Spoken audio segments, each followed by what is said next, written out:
Wait. What do I do with my hubs? Oh, you can't say that. And I'm vaping nicotine. And well, it's taking its sweet time, isn't it? Yeah, I'm vaping. Oh, I'm getting edged. I'm being edged. But it's What the fuck is up, everybody? Welcome back to mlptg, the Bannermanes, episode 226, where credits due. Well, where credit is due. But what will happen today, that is for me to know and you to find out. As for what happened last time, none. All right, last time. What happened last time? Well, we need this bird. We need this bird. What's her name? Vexa macro. Tiny little thing, let me tell you. The only thing that she has that's the size of the skyscraper is her ego. But I digress. Anyway, so she strikes a deal with us. For some reason, she wants us to be interns, and she's holding the kids at gunpoint. And well, we become her interns. Actually, not much that happened last session, did it? We just became her intern, and then we went through the process of becoming interns. And yeah, that's pretty much it. Orientation. Yeah. Orientation. They also got Dr. Hertz. Yes, there was a decent amount of details in the mix of the pudding, which is the initial scene with Vexa regarding your hostage. Oh yeah, the villain monologue. She did her own. Yeah, she had a whole villain monologue. Yeah. Classic, really. Wherein Classic. she had mentioned that she was not going to. She was going to put your hostages, or her hostages, I guess, your test subjects, she calls them, at the end of her queue, so long as you guys decided to be good little interns and follow her instruction. But given the fact that it's probably not in your best interest to be known as outsiders, you guys were registered under the term homunculi. So for all intents and purposes, on paper, you guys are lab created. Yes, that is what she fudged the paper a little bit with you guys on, just to get you guys some modicum of citizenship. During this whole debacle, it would seem as if she did indeed have a rather heated sort of back and forth with Dr. Winzig, who she knows quite well. They seem to know each other quite well. Yeah, they fought. And during your guys' whole shtick with getting your internships done, it would seem as if Dr. Winzig has been whisked away by some manner of probably publishers. You guys don't know where she's at. Fucked off. Yeah. However, on this wonderfully bright, sunny day under the Project Aeon dome, within the dome, Vexa is going to be spending a day with you. Wow, a whole day getting to know her interns. Look at that. That's all of you. A day with Vexa. Yes, a day with Vexa. Yeah. She wants to get to know your guys' strengths, weaknesses, all sorts of things about you. She pokes, prods, and I need a number of things. I'm going to go down the list here that you show Vexa today when she asks things that you know you do, blah, blah, blah. Moon Planner, let's start with you. Already? Are we alone, or are there other doctors listening in? She typically does not, she kind of, funnily enough, she somewhat has a little bit of a following. If you remember everybody kind of staring, on the streets and stuff, and looking. So whenever she is asking these questions and actually doing tests and things, she does not want to be interrupted. So you guys are kind of alone together in various configurations, but typically outside of the public eye. Okay. Well, yeah. Moonplanter will go ahead and open up to her and try to build a rapport. It was like, well, as I've said previously, I'm from north of here, across the ocean. There's an entire continent and there's an organization called the Bannermanes, and he'll show his badge again. I am of the Bleakburn Bannermanes, and they were actually the very first chapter that formed, and then he'll start going into the history of Morlog, the original heroes who defeated them. He'll bring up Crucible as primary technology guy, and then he'll go into others. My memory's failing me. I remember Crucible, Hex, Protege, Rhyme, Pedigree, Rhyme, the short bard that got cursed. Wildfire, Semitone. Semitone, that's it. Wildfire, kind of an interesting one to bring up. Since he's still technically here in No Man's Land, to the west.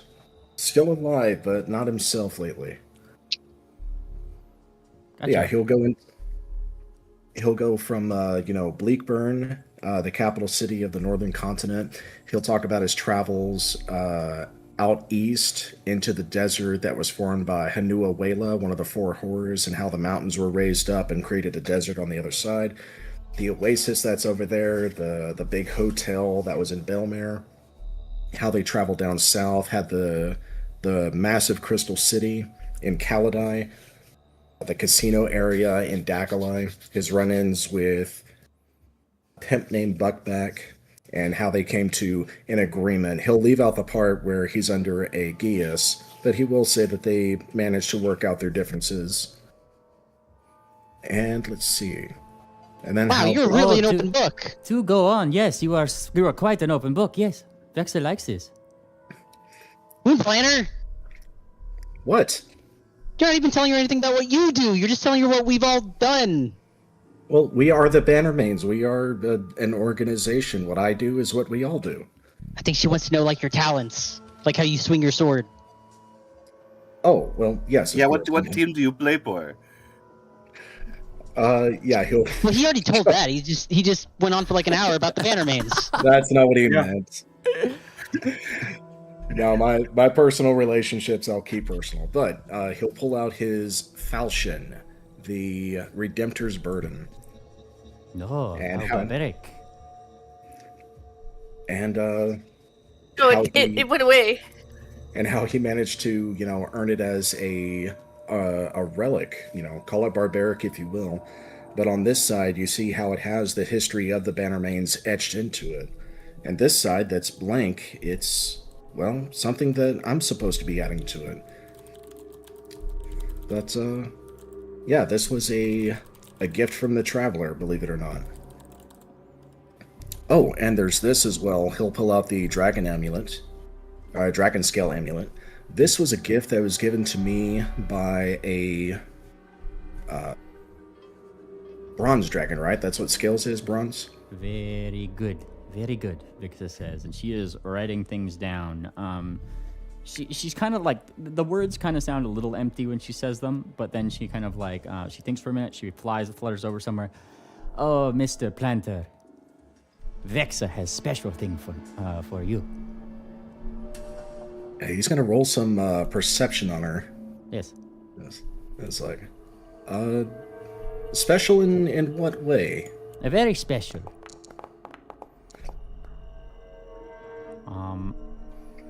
You can roll perception. She seems to have, she's giving you a big smile. She seems to have something in mind, like it's like not to your detriment. She seems to earnestly believe, so far as you can tell, that what she is giving you should perk you right up. Okay, would it be safe to assume that I've convinced her I will be very useful? Well, given that she's given you something, hopefully. Okay. And she pulls out something. It's not as big as her. She has a hard time hiding it. It's certainly gold. Brings it over to you. A big gold star, just for you. She puts it on your checkbook. Just trying to be very respectful and failing. You know what? Look, Moon Planner, you're employee of the month. You know what? Moon Planner refuses to believe he's dealing with Dr. Amden's long lost cousin. This actually has some intrinsic value to it. He believes that wholeheartedly. So Moon Planner is going to roll knowledge nature to try to ascertain if there's any magic within this object. Yep. Go for it. Oh yeah, baby, there's magic in this shit. Ooh, do tell. It's the magic of positive reinforcement. Even the gods are being sarcastic today. You know what? I think I've had the limelight long enough. I got a gold star, and no one else has. Let's move on. All right, so going down the call. Cat it looks looks like disgusted with you. I'm going to put this gold star directly on my Bannermanes badge. You can't stop me. so based. All right, she moves her attention. We go down the call list to B. Well, I guess it's Tangent in this case. Tangent. Vexa von Macro goes over to technically you and Thumbtack, and you know, I assume you're just on Thumbtack's head or something. You know, you're small, right? Yeah. Yeah. Und you two. And Thumbtack points upwards. She's the one in charge. And she blinks. She actually blinks at you, Tangent, looking like mildly satisfied with the fact that you, Le Small, are the one in charge. Tell me your strengths, weaknesses, and other brief, she emphasizes, details.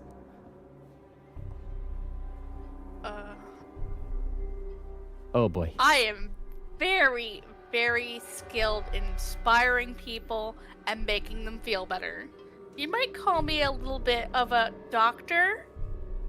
And Tangent's gonna take out her healer's tools. Oh, she says. Once again, certainly with an empty inflection behind those words. No, not yet. You are not doctor yet. She shakes her head. You are intern. Gets this through your skull? Yes?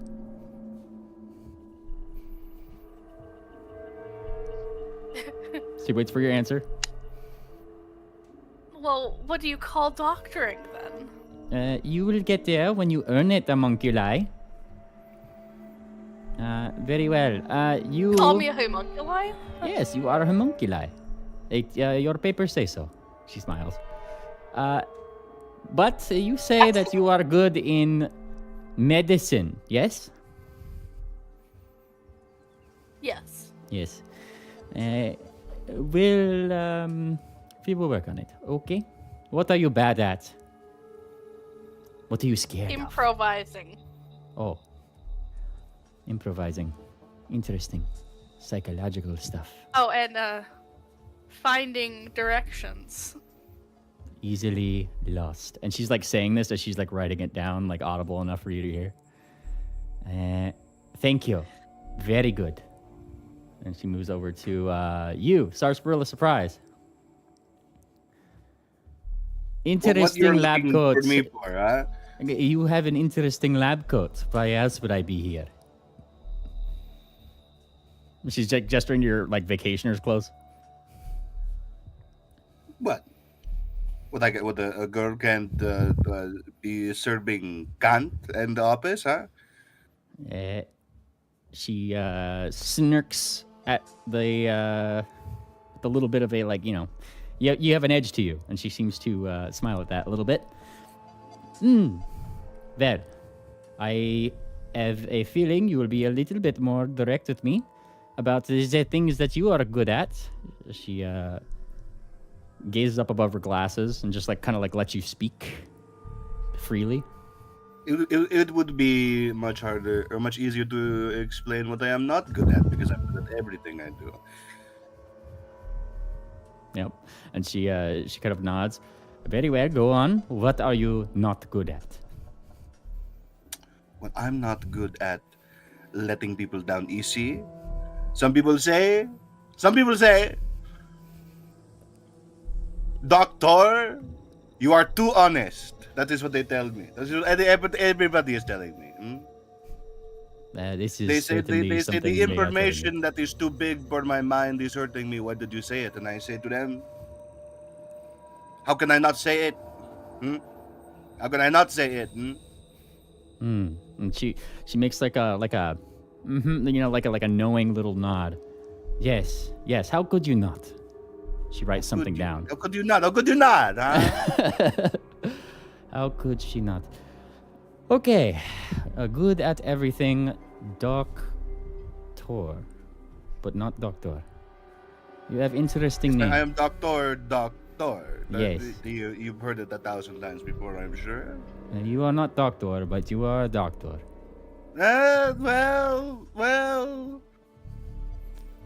Well. You Mm, could be wrong. It's okay. Yeah, she does that thing like where she like looks over. Her glasses are like on the edge of her beak, right? It's like those kind of glasses that it's like, do these actually help her vision? But she like looks over the top of them at you. Much like your friend over there, homunculi, do not be under the delusion that you are currently a doctor. You are my intern. There are no delusions here. There are no delusions. I I am not deluding you. Do not push Vexa. She will call you doctor as your name, not as your title. You push it I think further, I'll be you get hearing different it as nickname. both, because that is why I am both. Okay. She like she like her pencil in her hand, like at her tiny claw, just kind of like snaps in two. Don't make me do this. You know me. Don't make me do this. You know me. And as if like she has to like kind of like consider like saying something. You would tell like she is trying her best to be nice here, and decides that perhaps for your sake, she will move on to. Just because you don't remember me doesn't mean you don't know me. Okay? It goes to she actually looks at Peck and then skips over Peck. Like she gives you like the dirtiest. She gives you the dirtiest fucking look, Peck. Specifically you, and goes right to bellhop. And everything she wants to be in more. Well, I guess, hang on, what the fuck? I don't know what the fuck I've been doing these last few months. I guess I have a degree in paranormal sciences, but it probably means jack shit in this place. She kind of like blinks. It's a paranormal. Yeah. Squints her eyes a little bit. So, yeah, I used to do a little bit of ghost hunting here, did a little bit of inventing there. I do notice a lot of details here and there, so I guess I'm good at that. A perceptive one. Very much a strength of yours. She writes some things down. Very good for lab work, that, homunculi. Yeah. And I'm gonna light up a cigarette. And she sees you like light up a cigarette. Weaknesses. Addicted to chems. I can stop whenever I want. I just don't want to. Exactly. Really addicted to chems. Really? Yes, addicted to chems. And she writes this down. Goes right down to triple. Triple? Who's triple? Sorry, I looked at triple on Discord. Well, stocks. She looks you up and down. Strength and weaknesses besides depth perception, she says, noting your eye patch. Well, I actually was meaning to ask someone about a particular weakness that is new to me. Upon entering No Man's Land, I've been having visions of something, as if I had a past life. And she thinks for a minute. Perhaps something psychological, schizophrenic, or... This was my first assumption, but I had no other symptoms. I've been, at least to my understanding, quite fine otherwise. They're very vivid. She writes that down like more interested in terms of weaknesses than she had like down the line so far. Potential undiagnosed mental issue. Very interesting. We will look into this, yes, intern? Yes. I assumed you would like to know. As for This is good. strengths, however, I am quite strong, he says, taking out his sword. She compares your fancy sword with Moonplaner's fancy sword. Both seem to be, I imagine, glowing just a little bit, at least runically or, engraved to some extent. She just kind of like looks at the differences between them. She seems like, she definitely doesn't seem to be totally like in the know of swords. Might be a little barbaric. He would for her. assume, he would assume that she wouldn't have much appreciation, but he shows a bit of appreciation to Aurora and simply says it is a special sword. What makes it so special to you? It's protected me many times. That's enough. A protector. And she writes this down. She starts writing something down in the strengths category upside down. Mostly in Utopian, though. Like, she seems to be pretty firm on her note-taking here. Very well, very well. Down the line. Taps her clipboard. And you, antlered one. De Vicar Vind? Oh, W's, not V's. Yes. With Wickerwind. She twitches. Four words. Arts, crafts, tattoos, talismans. I can make it all. Also, I'm a magic man. And I'm not talking about like bunnies and hats. I'm talking about like whoosh, whoosh-ah. And I do a little magic with my hoof to kind of just show magical effects in the air. Little sparkles. Yep. Also, organization, mail. If you need anything delivered, I'm your dear. Also, and I'm gonna deliver this to her. I'm gonna pull out the Ruminator flyer and hand it to her. Actor, movie star. A very charismatic one, she says, looking at it, and kind of like tilting her head, and then she kind of like blows a little bit of this magical sparkles off her beak for a second. Whew. Okay. And you said something interesting to Vexa. A courier. Yes? Oh, that's to my horn. That's definitely my strongest suit of all my talents. This is interesting. Definite strength in the eyes of Vexa. Good intern, yes. He smiles very brightly. They say that the reason Uninspired has so many deer is because they hold the mental aptitude for science better than most. She says, she's just pondering the phrase, right? I feel as if this could possibly be true with you, though I do not aim to judge book by cover. This is not Vexa's goal. Very well. And then she finally looks at, across the thing. She does, a pass-over to see, if she missed anybody, because I'm assuming she did this to, NPCs before you guys and stuff, But she does, a pass-over. Look, definitely, intentionally passes over Peck for a second. And then does another pass-over. How could Vexa have forgotten? Taps her clipboard. Und you. One that is too big for my office. I punch things. She doesn't write it down. She says that very succinctly, very curtly. I punch things. What am I bad at?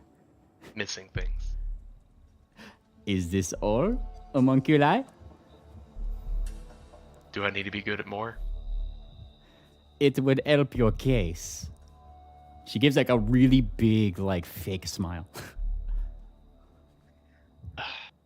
Peck does her best to give also a really big but clearly fake smile.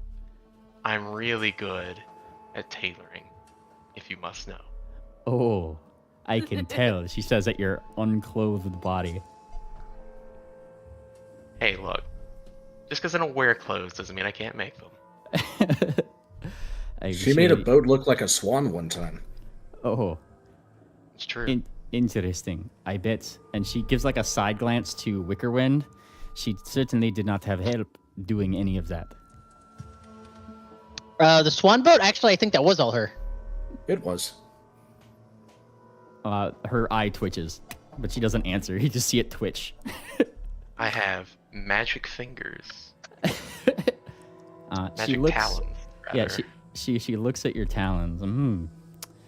They are certainly something.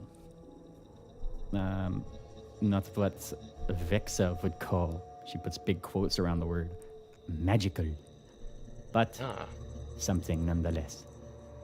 And she starts writing down like a few things. Very well.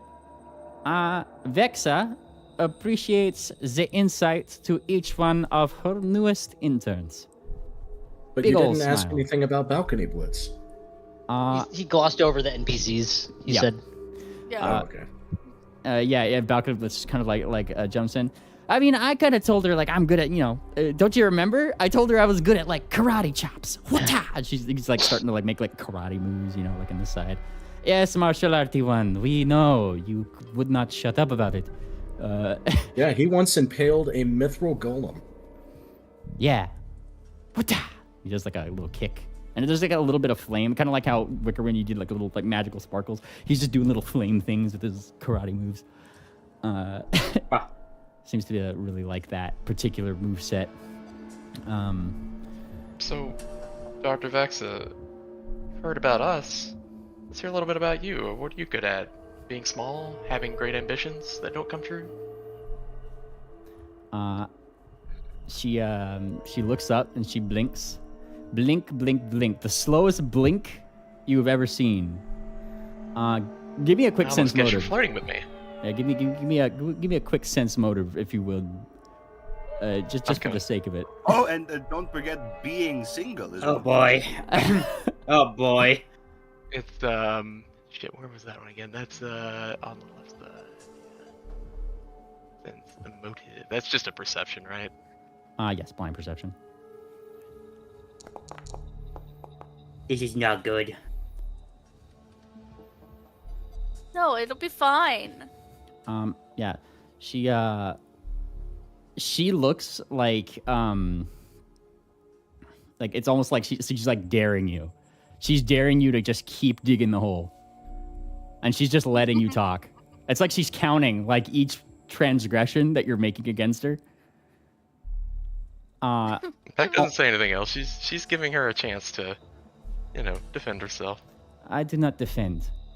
Well, I think that's the impression you get. I guess she's mental, right? Like, you're giving her a chance. It's a She brain doesn't. war right now. She does not. Yeah, she doesn't like rise to it. But you definitely can tell she is like logged it away. This is a Vexa will remember every single one of these comments moment. Peck had her fun. She's done. Yeah. Very well. She pulls out her clipboard one more time and writes something down under the Peck category where your picture is on her clipboard. And pulls out like a couple things. Very well, we will now Can I roll a perception check to see what she wrote down with trying to be sneaky about it? do your best. Do you speak Utopian?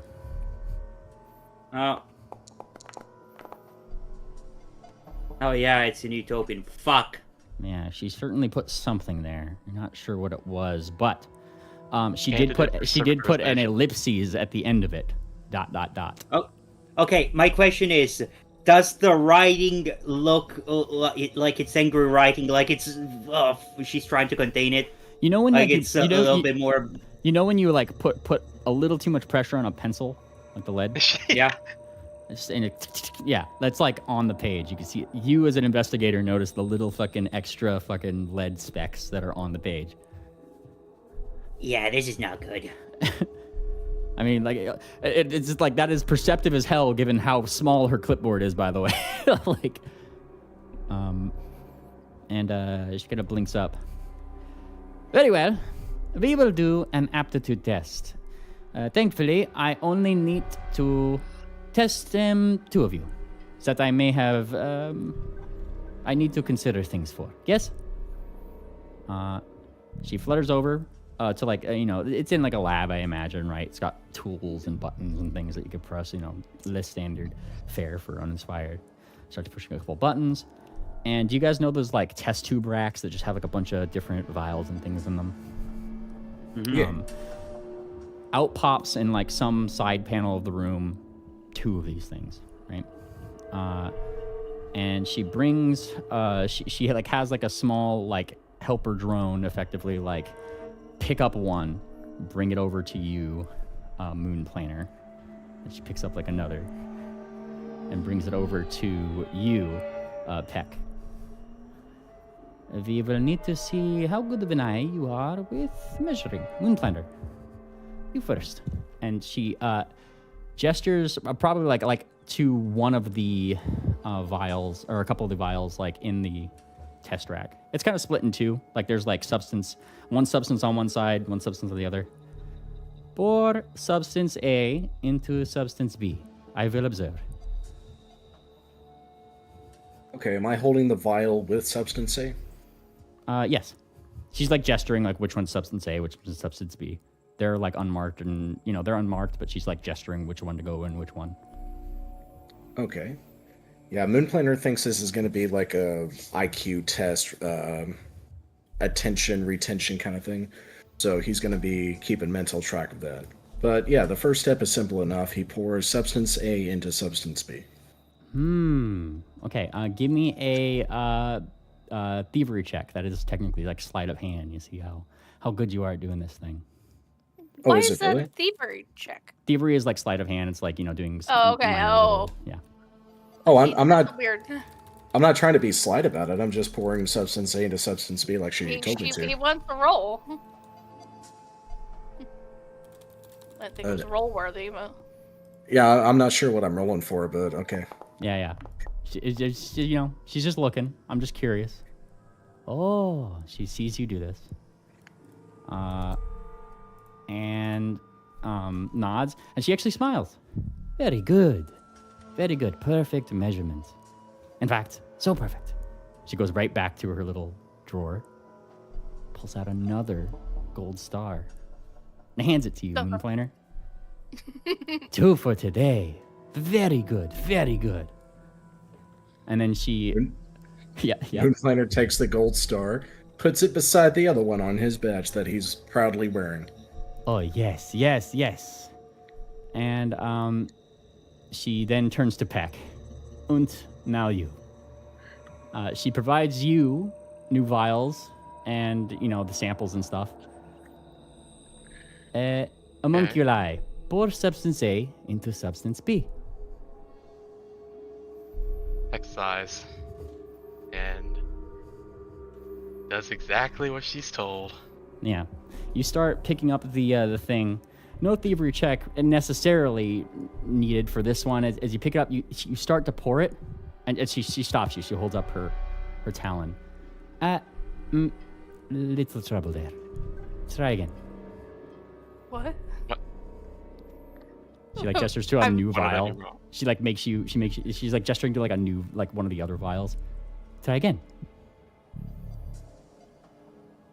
Sighs very deeply Mm-hmm. and picks up vial A and pours it slowly All right, you start into pouring. vial B. You start pouring it slowly. It gets a little bit more. Like you get a couple more like drops into it just before. Once again, she stops you. She puts up her talon. Wait, too much, not good. And then she kind of like moves forward. She scrutinizes the vial that you poured it into just a little bit more, and then starts looking a little annoyed as she gestures to now a third. One more time. This feels cruel. Can I have like a sheet or something to see how I'm One more supposed to do this? time for Vexa. Tangent will Please? say that in character. This feels cruel. One more time. And Heck does it one more time. You start to pour it, and she stops you before like a drop even comes out. You're shaky. And she pulls out one herself and hands it to you. and now she's like got her like eyes on the next one, and she's just watching you, like waiting for you to pour this one now, right? Like she's like very intently watching. She makes the movement to start pouring it. You make the move. And it looks over at her and looks back at the vials and then does another slow movement. Yep. Like, She's actually letting you go. Letting you go. And pouring it. You're pouring. And like so fucking fast that like I'm gonna need a reflex save. She pulls out her laser gun and just like at your head. Oh my god, in my head. Oh my god. Yeah. Whoa! She's throwing a chair at me. Yes. And it goes like right past your head, and you dodge it, right? And there's like a moment of silence, right? Why do you suppose I such the ray gun at your head, intern? Because I'm not doing it right. Perhaps. I'm sure you know. Was it too much or too little? I don't know. You tell me. and she blinks. I am the one asking the questions here, intern. Too much or too little? Too little. So you do know the difference. She glares at you. If you deliberately sabotage my papers in the future, intern, I will pluck you like the ostrich you are. Do not cross me. Fine. And then she smiles. She's very good. Very well. now, like the thing is like when that laser flew past her head, you guys could see up in the corner of the room. There's where there was a section of wall is no longer a section of wall. Definitely a powerful little gun that she has. And then she taps her clipboard. All of us, sans the bird, will go out for and she like thinks of like the name for it. The name for it. Ice cream. Moonplanner will give her the eyebrow. Yeah. Whoa! She seems to you give her the eyebrow. Give me a sense motive here, Moonplanner. Yeah, trust no one, and she's already hunted, so we'll make that roll. Nice. She is most definitely giving everybody here in the party, save for obviously the bird, very deliberate preferential treatment here.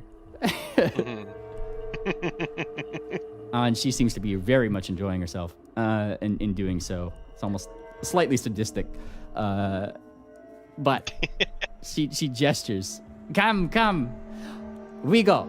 I know this is a perfect place. It is a perfect little synthesizer just around the corner. Seems like they don't have ice cream shops. Do they have gelato? Oh, they have anything that your little heart can imagine, Mr. Planter.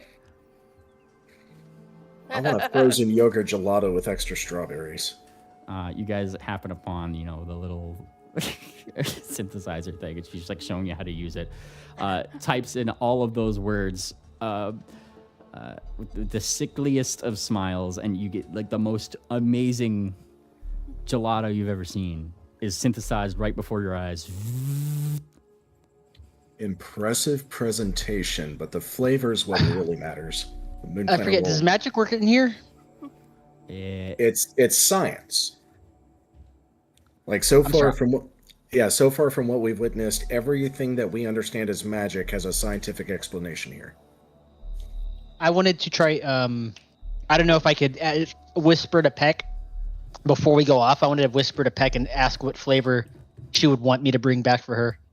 Nice. Aw. Peck. What? I can bring you something back. What would you like? Peck sighs and rolls her eyes. I don't want ice cream. Well, I think they have more than ice cream. I'll be okay. Don't worry about it. She's just trying to get under my skin, under my fur, under my feathers. She's a bitch. Okay. And I'm gonna hug Peck's, foreheads and chest. Like, just stay tough. Peck pats her. We'll get through pats this. her head. It'll be alright. I'll be fine. And he'll go up to the party. All right. Moonplanner is going to taste the gelato. How does it taste? Amazing. and it's like quite literally, you probably had never had anything quite so pure in your life. Sweet.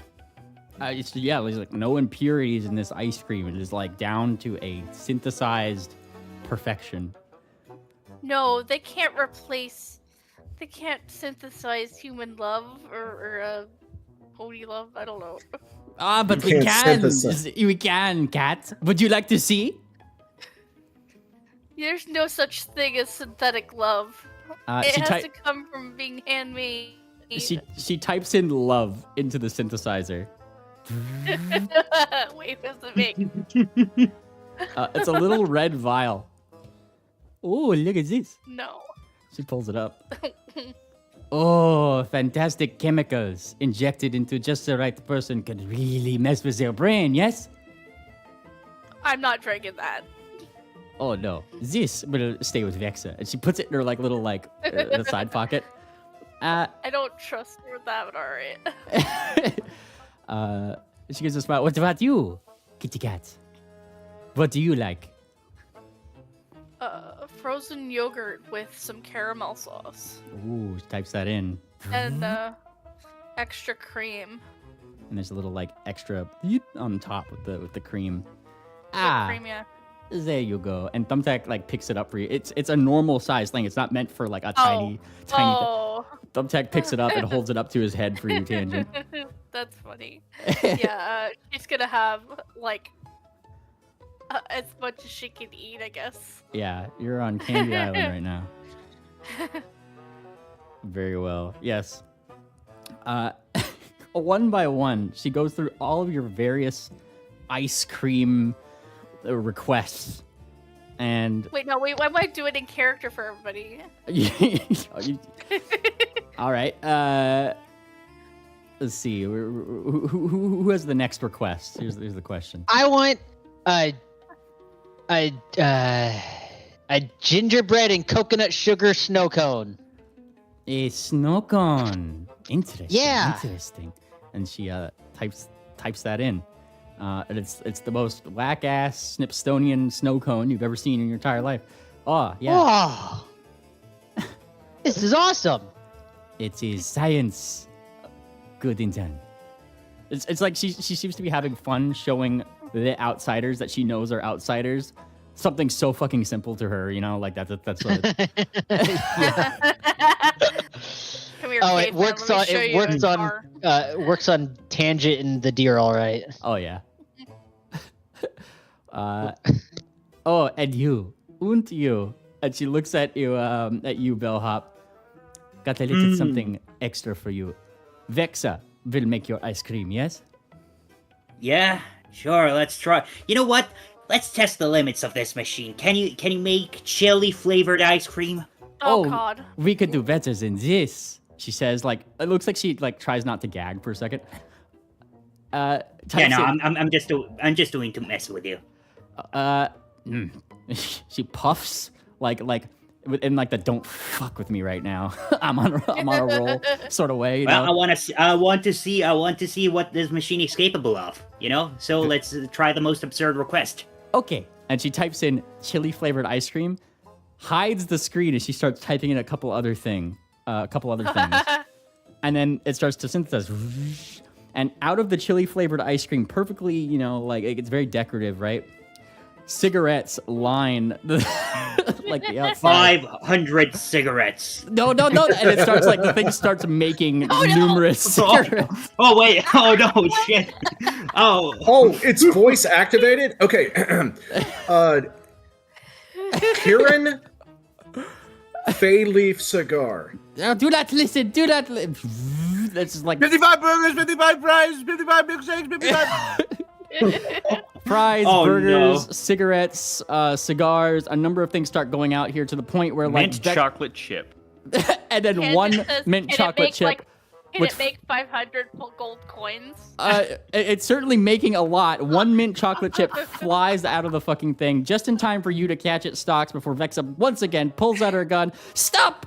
Poof! And then the entire machine just shoots the machine. Oh.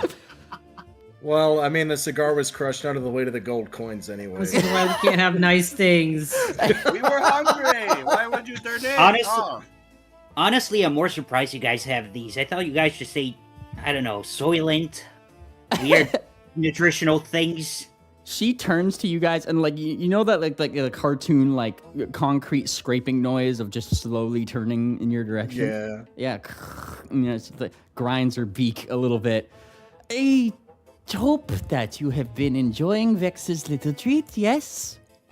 Oh yeah, very hospitable. Let us take it back to the big bird. Okay. You know what? I'm just gonna do something real quick, just because I had this feat. Just give me a second. Where the fuck is it? Yeah, I'm just gonna try and see if the shit is got some fucking weird shit in them, or if it's just genuine.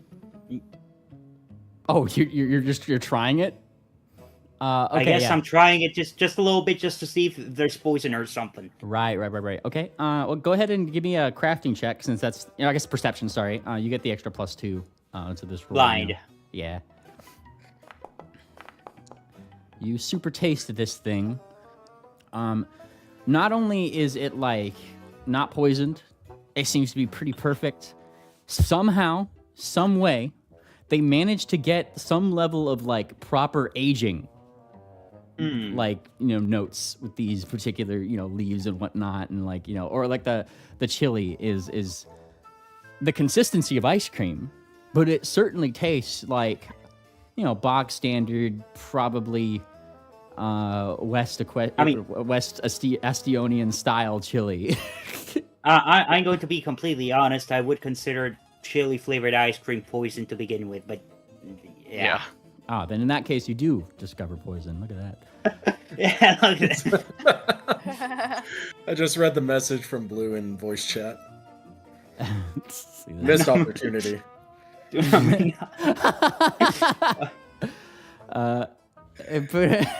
Well, there may be more synthesizers in the future. Who knows?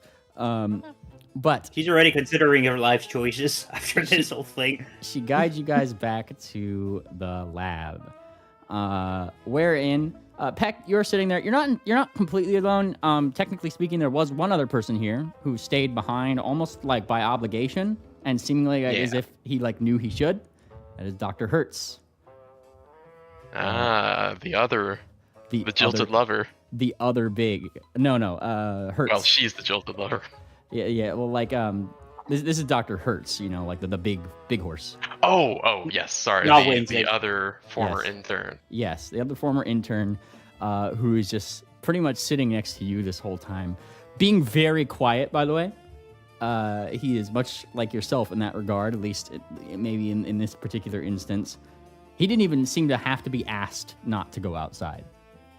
Is like the thing, and then as you guys kind of like are like sitting there like waiting, it doesn't take long before the party comes back in, seemingly loaded with a combination of ice cream, cigars, cigarettes, and a myriad of other burgers. The Hedonism Express. Yeah. And Vexa just like opens up her talons.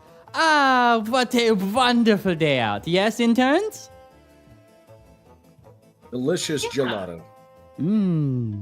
Good. Snowcone tastes just like Snipstone. Look at that. They are so happy. And she gives you that like that side glance, Peck. Just a Peck little just bit. looks at her, smiles, and nods. This is where she, as you guys are like kind of enjoying your confectionaries, doing the thing that you're doing, she's like going over to some of like because like, you know, being small, one of the things that a small would like, you know, need help with are things like before with the vials, right? Lifting things, moving them around. She seems to be playing with these things a lot. It's like second nature to her to like, you know, figure out how to use these things to her advantage, kind of do the things that she needs to do with them. And everybody, including the bird, has earned a fantastic one last little treat from Vexa. And all these little drones like fly over to you guys as you guys are enjoying yourselves, and whether like on your wrist or like just like as like a little necklace collar sort of things. Clip, clip, clip, clip, clip, clip, clip, clip, clip. Everybody gets like a little thing, and it has like it's almost like a company logo, like on there's a little pendant for it. It just says this one says it just has a big decorative V, but like the V is like kind of has some sort of Corvette-esque design to it, right? And she considers Kill it. switch, tracking devices and kill switches.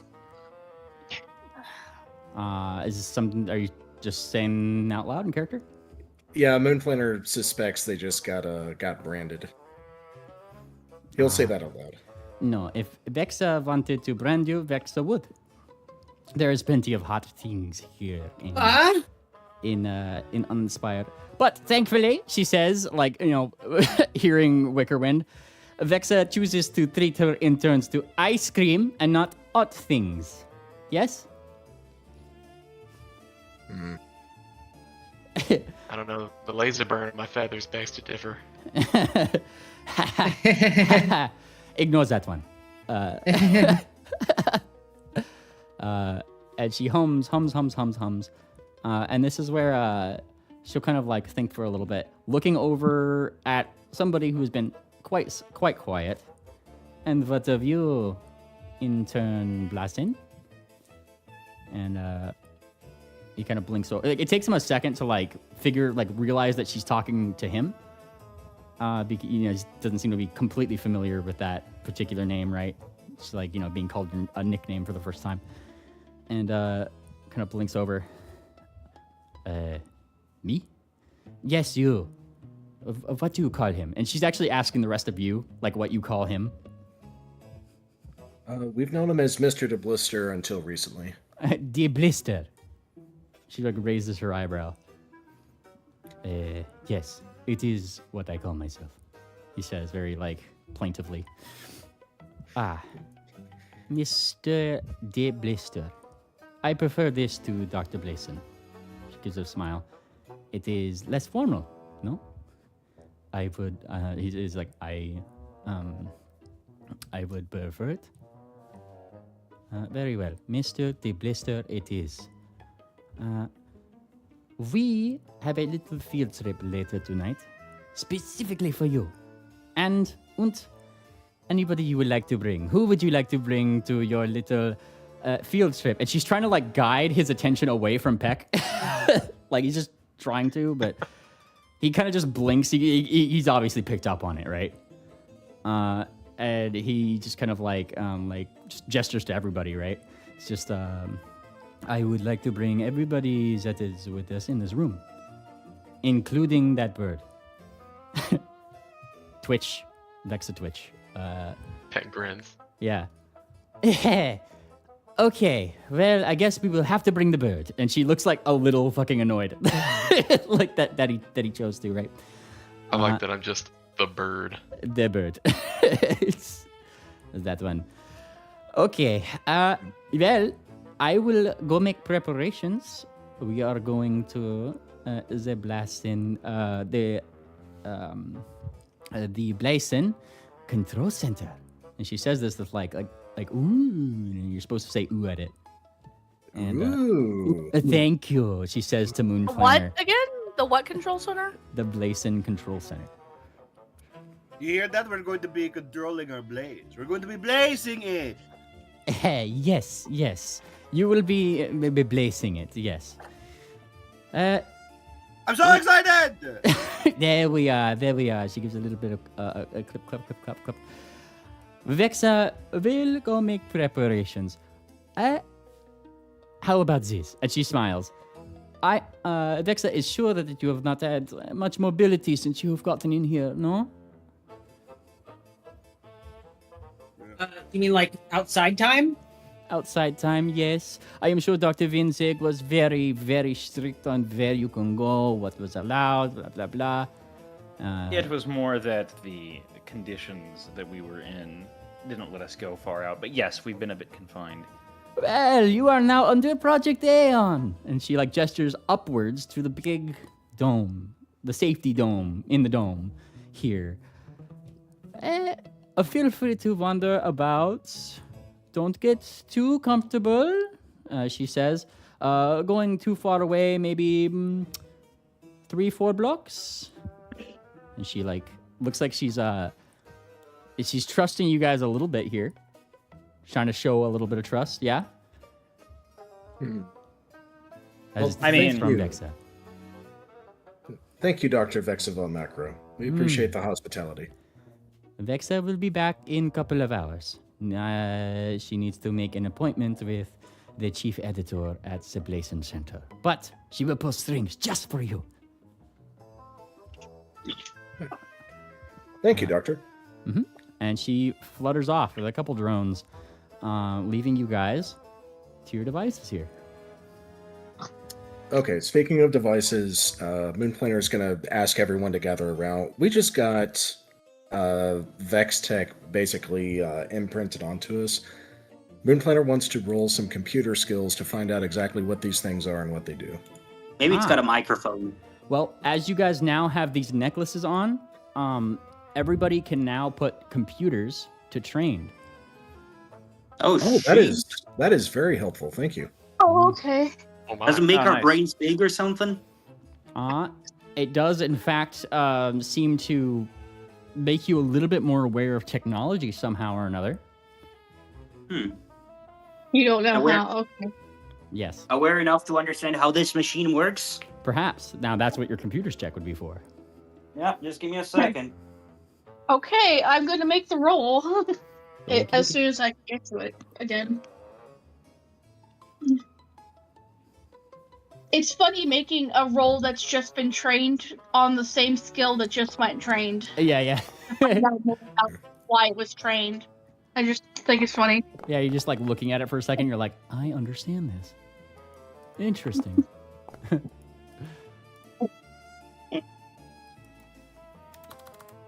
right. It sort of feels like a recursive loop. All right. Sort of feels like a kill switch with a bomb in it in case we step out of line. That's what I'm thinking. Let me see. There we go. Sorry, I'm just loading up some things here. Very well. All right. Actually, I'm gonna play something a little bit calmer. How about that? I just need to change my yeah, because Vex is not in the picture anymore. I can't play her little themes. I'm gonna play this one. Bonk. Maybe this one. Change them as I see necessary. All right. I'll start with Tangent and Pack. You guys start looking at your bracelet / necklace. I'll let you choose which one you guys have for your own stylistic choices. Sorry, a little too obtrusive. Let's try this one. The one we had before was pretty good. You guys take a look at them. Aside from like the little weird company logo on it, as you're kind of like turning it to and fro, it seems to, like kind of like glitter, and squinting at it, you can see that there's circuitry in it. Can't necessarily picture what it does, but just looking at it, you can kind of tell, and you kind of have this intuition almost that you didn't feel like you had before. Just knowing that these diodes connect to other diodes. Wait, what the hell? How did I know what a diode was? It just kind of comes to you without you having to think about it. What's a diode? Since I have sudden understanding of what a diode is now. Yeah, a diode is something. Frank, give us what a diode is. That's It's just a one-way valve for current, essentially. It's just. Thank you. It can go one way, it can't go the other. Moon Planner. I'm gonna go to you next. You're looking at this. Indeed, what you might call magic is in this case science. You peer at it. You feel like you're getting like a little bit more information from this thing. And 2 and 2 would tell you, let me pull up my uninspired notes, yes, would tell you that this is the equivalent, and what would this be like a magical item, right? Though in here, it would be one that mimics somnergy. So that would be this one right here. Boop. I always show the symbols if I can. Yeah, show players. Boop. So the influence of cognition, mood, behavior through neural interfacing, mimetic encoding, stuff like that. Mental things. This seems to have some kind of magitech effect along those lines, giving you the ability to understand what the heck you're looking at in the first place. Bellhop. Oh, well, GM, once you go through everybody, Moonplaner would like to re-roll that at Mythic Proficiency. Alrighty, yeah. Well, I already kind of gave you the information is the thing, actually. Gotta make those calls before. Succeeded the check. Yeah, you seems like you succeeded. You got like some information from it. Okay, we'll roll with it then. Cool. I think he's saying it wouldn't improve much. Well, I'm saying I already kind of gave you the results of the roll. You can't decide after that you want to do it. Also, you're not technically supposed to do them on blind rolls. It's just I kind of play those by ear. Double whammy, Moonplaner. Let's see. Bellhop. Yeah, what's up? You are looking at this thing. Like, it's one of those things where, like, for a moment, you were just kind of maybe, like, sitting there for a second. Is this whatever fucking little magitech effect this is having on everybody seems to be affecting you the most? Like, you have a small side effect of just being, for a moment, short-circuited enough to just be staring at this thing. And it's kind of like, you know how they say people on psychedelics don't get caught in the mirror trap? You're just kind of like looking at it, and you kind of get like stuck there for a moment, just like staring at the circuitry. Oh, yeah. It takes a little bit until you're kind of stuck there until one of the party kind of snaps you out of it a little bit. Yeah. What? What's it? What happened? Who We snapped? just got hit with. Moonplaner does, since he got just a tiny bit more insight into it. Mm-hmm. He's like, she just hit us with an enchantment. Huh. This is based on sonergy, primarily used for things like loyalty, emotion regulation, charms, etc. Huh. I'm guessing it's some insurance for her. Yeah. But, we're gonna have some impulse control if we don't stay in line now.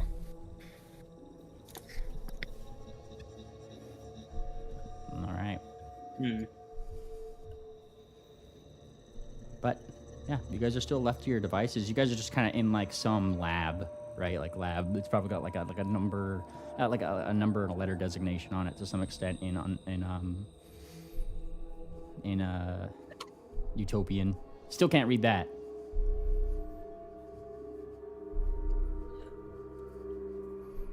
Can we take the necklaces and bracelets off? You go to try to take them off. The moment that you start getting them above your chin, Yeah. Yeah, it tightened around his throat. He had to cough a little bit. Mine is a bracelet. This bitch fit me with a collar. This can be used for mind control. Oh, definitely.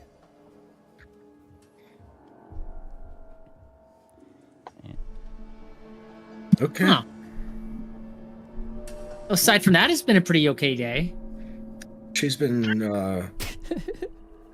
She held the kids at gunpoint. She's been manipulating us, Wickerwind. But she's been so nice. That's Wicker, part of she held the kids at gunpoint. That's part of the manipulation, Wickerwind. Sounds like Stockholm syndrome to me. And Balcony Blitz kind of cuts in. She gave you gold stars, Moonplaner. And she gave us like ice cream and snow cones. Okay, yeah, they're being mind controlled. Well, pack it up, everybody. Wait. Someone who gives out gold stars and ice cream can never be bad. Never Okay. That's what I'm saying. Well, I'm just saying, we just recently got some nanites out of your body that were giving you a hard time with self-control, Wickerwind. If you want to test it out for yourself, just step out of line with Dr. Macro just once. Come up with your own idea instead of doing what she tells you to do. Test it for yourself. I mean, like, okay, maybe I will. Isn't it complete his thought? Yeah, wait, is that the logo? Is it a heart inside the head?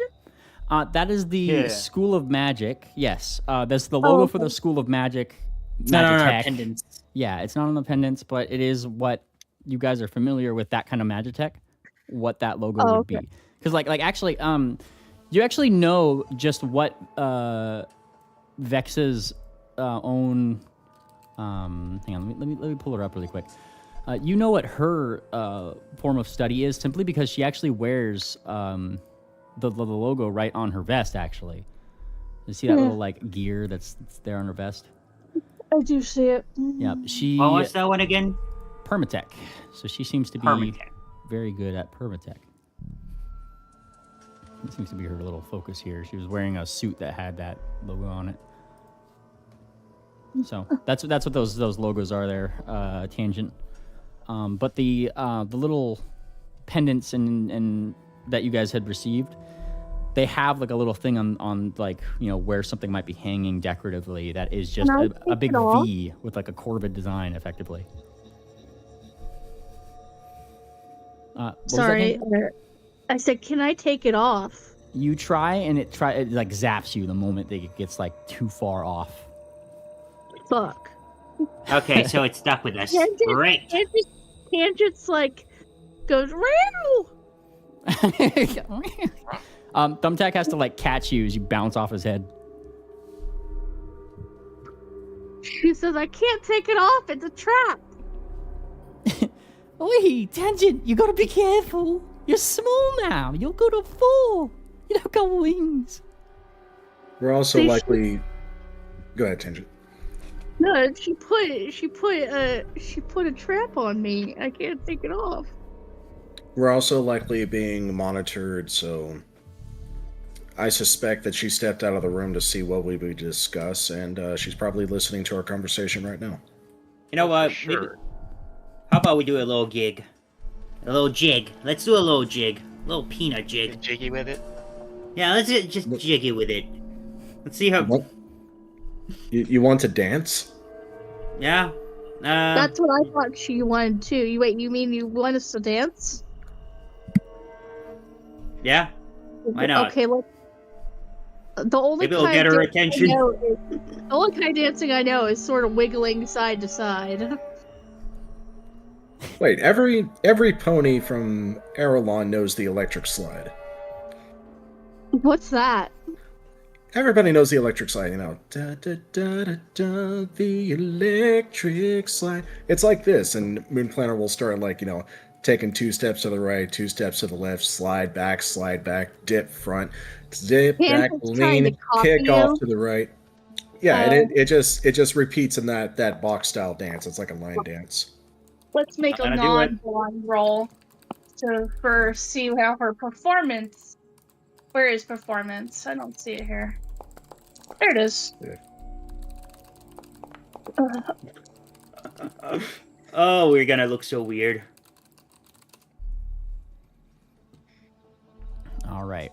You're gonna have to right-click that and show it to me, Tangent. As My performance was like amazing. Yeah, I want to see it. You rolled it privately. I can't see your roll. Oh, okay. You want a cap? All right. No, it's Reveal 40. That's for BCS to know and you to find out. Damn. Reveal to everyone. There you go. Yeah, there you go. Also, your mic's a little muffled, Tangent, just to let you know. Oh, okay. Hey, you guys Wow, that was good. You guys start doing a little jig, trying to out-jig each other. Unfortunately, it would seem for you, Bellhop and Moon Planner, that Tangent, her little side-to-side tangent tango slide, you know. Oh, she out-jigged us. She out-jigged you. Use the bee's knees.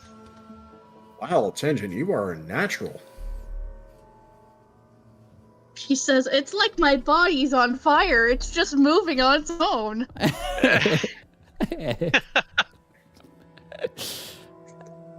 This is silly. Yeah. Yeah, there was a point to all of this, right, Bellhop? No, but I mean, I just wanted to see if we were being monitored or something, you know? Well, we're not going to know. We don't have the monitoring equipment in front of us. I know, but might as well. Look, we're in some deep shit. Might as well have some fun with it at this point. I gotta cope somehow. Okay. Yeah, you know what? It was fun dancing with you. Yeah. Why Gotta don't we horse keep around a little bit dancing? sometimes. Why don't we keep dancing? All right, you keep dancing, and you dance. Like you guys actually have like a good, like I said, like 2-3 hours just to do things. This is downtime activities, gathering information, anything you guys want to do in these 2-3 hours. You just let me know. What are there any Are there devices around? Yeah. Yeah, you said we're in a laboratory, so there's got to be interesting stuff here. Yes, there is, in fact, actually. Give me some blind perception checks for those searching for, dare I say, loot. Let's see. Das. I'll make a little loot table. Yeah. How about that? I wanna do a assisted gather information with Bellhop. I'm just gonna look at equipment and shit. Not to loot, because if we're being monitored, maybe looting is not the best thing we want to do. I don't want to loot either. Blind GM roll, right, for perception? Yes. Yikes.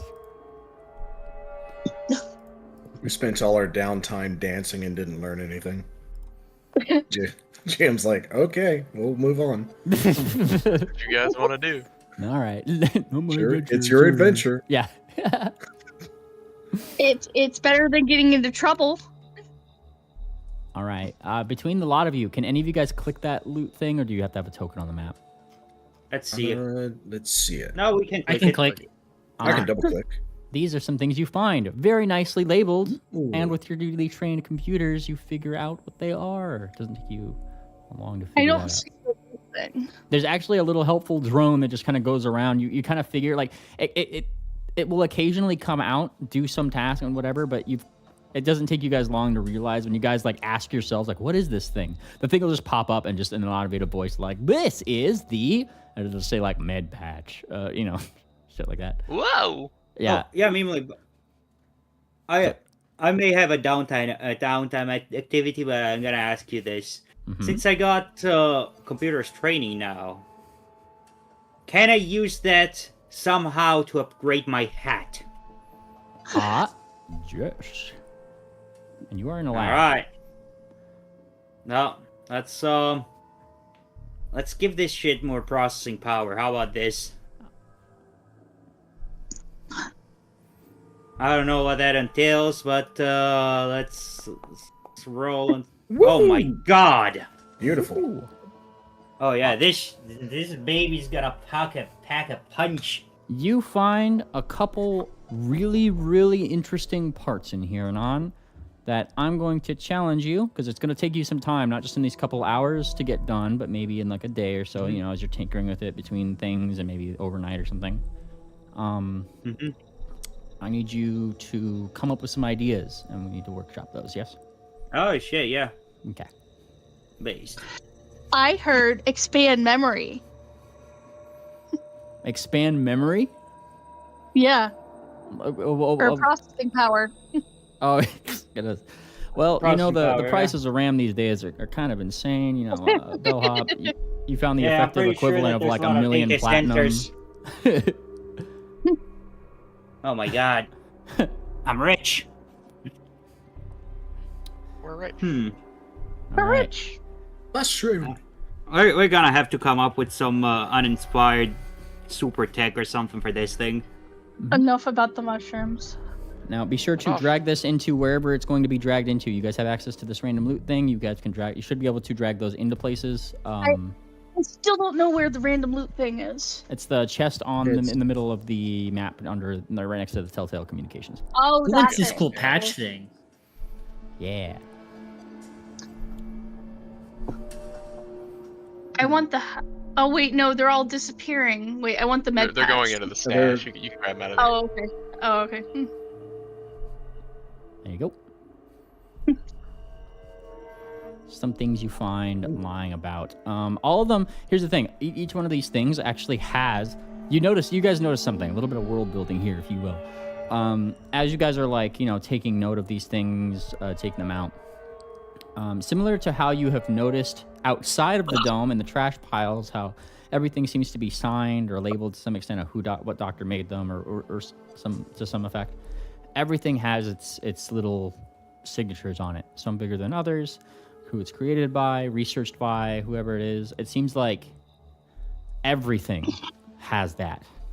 That like you've picked up here to some extent, or even just like an insignia or something like that. If people don't want to put like a signature on it and that kind of thing. Everything here is labeled as to who did it. Seems to be a very important thing here in Uninspired. Everybody's got. It's the title of the session. Ooh, yep.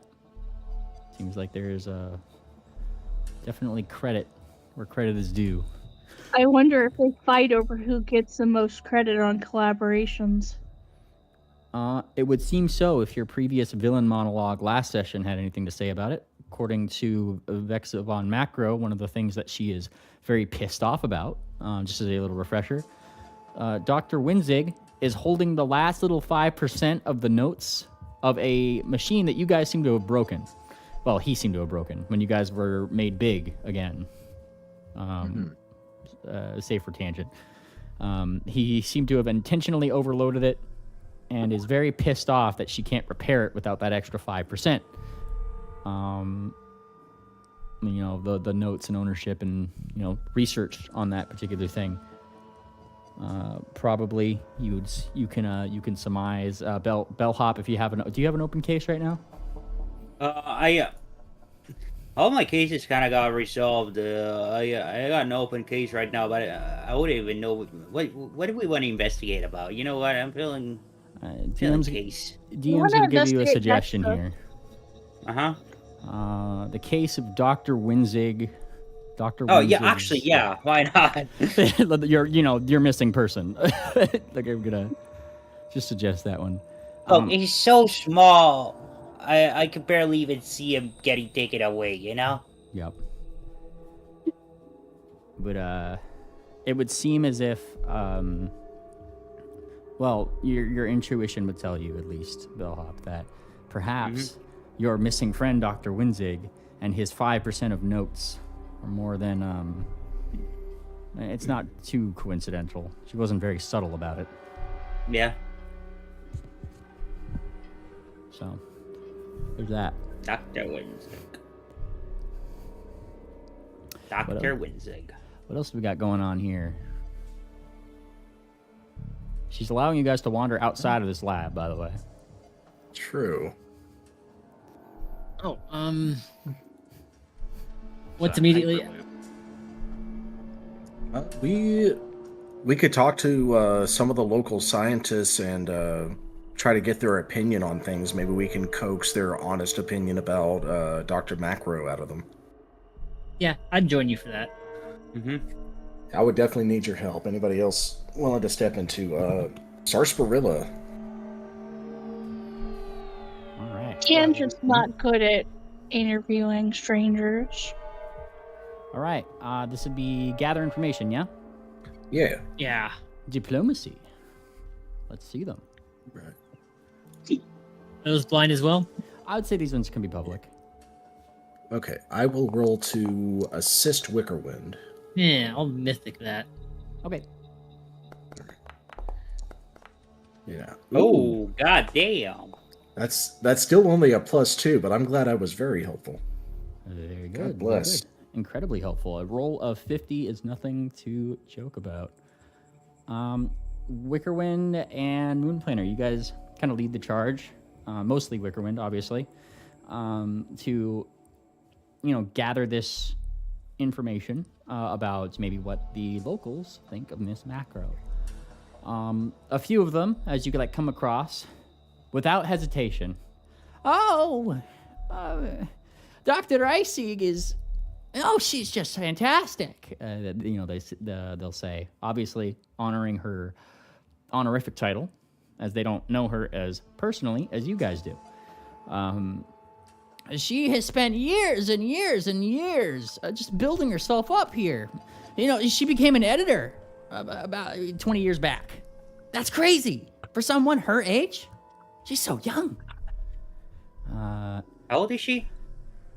It beats me. I just know that she's still under 100, she says. Huh. That's pretty good. Yep.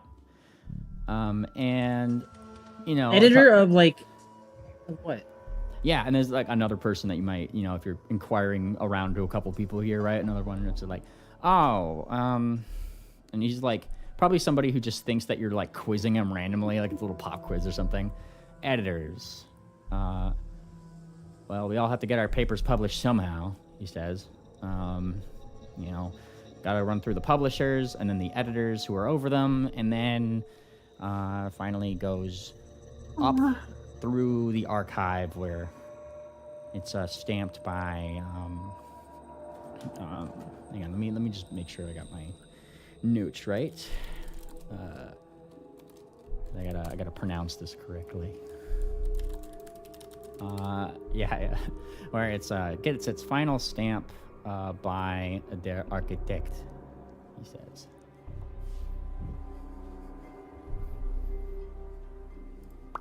I think I spelled architect correctly. Boom. There it is. Random Loot said it, apparently. Yeah, architect. Yep. That's the final bit of approval, but it has to go through the editors, well, through the publishers, then the editors, then, yeah. The architect. Yeah. I guess maybe it's supposed. I mean, it's okay. She was one of the final approval lists. Yeah.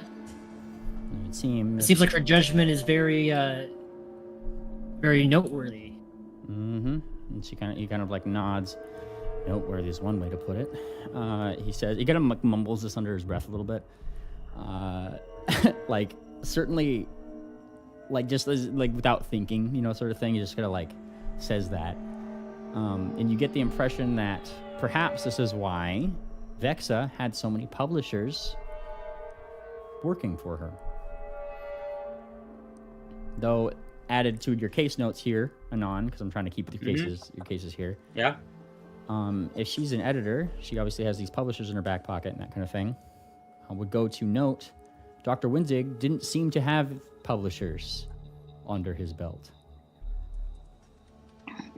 So Man, we gotta introduce these guys to a crazy concept called self-publishing. Now, continuing on your gathering information here, there does seem to be a couple of others that, as you ask this question, like I said, like the first few that you've met, probably without a hesitation here, right? And there's some others. You ask the question, and the first thing that they look at is that logo right on that necklace of your guys's. They see it. And they immediately give a glowing review of Miss No, yeah, we are being monitored. We get it. No, we're not. I don't think we're being monitored. I think they think we're monitoring. They think that we're going to report them. I'm gonna notice that, and I'm gonna put my. Well, I can't put it away. I'm gonna try to obscure it next time. And you obscure it for like another individual that you find, who asking, you know, their opinion. Oh, I just hide it under my robe.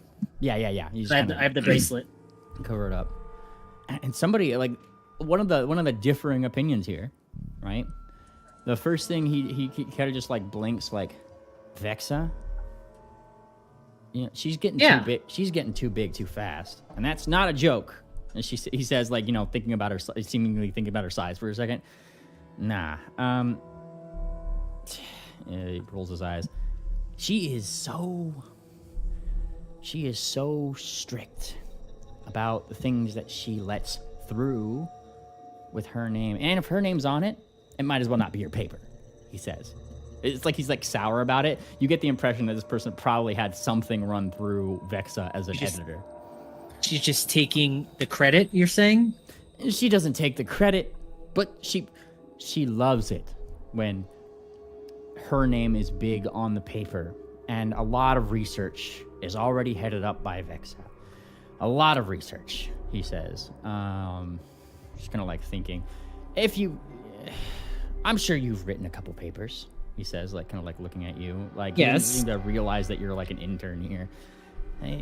Yeah, you know, group effort, everybody puts their name on it, rolls his hoof in the air a little bit.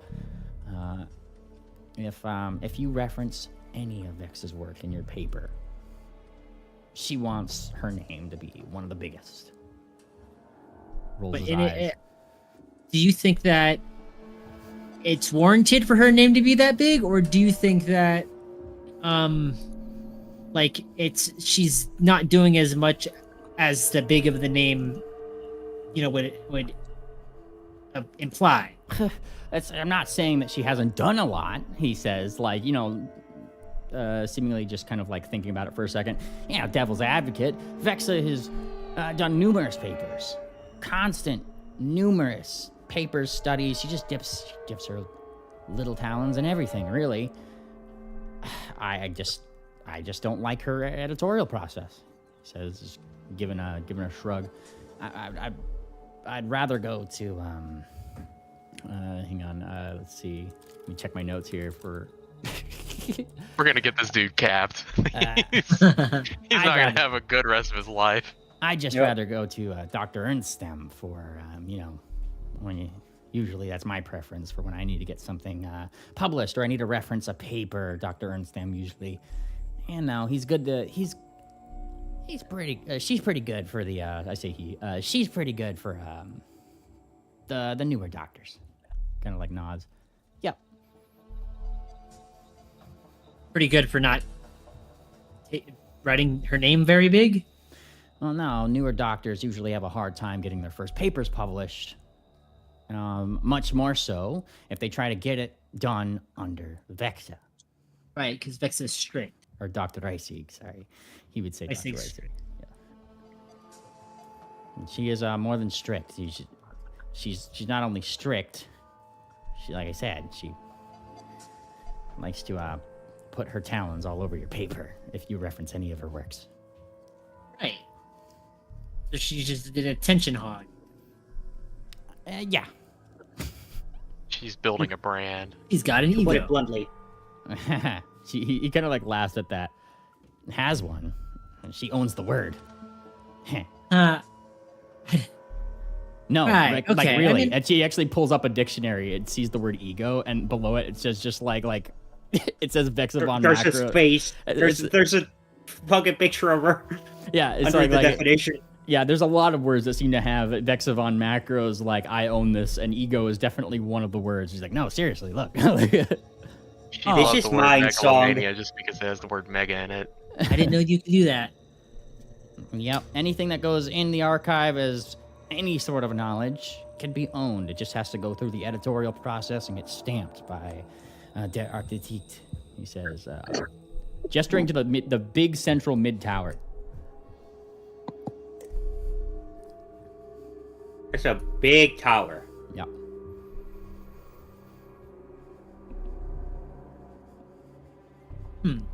Well, yeah. I guess, well, yeah. She, you know, it doesn't seem completely wrong, honestly. I guess you just kind of confirmed that for us.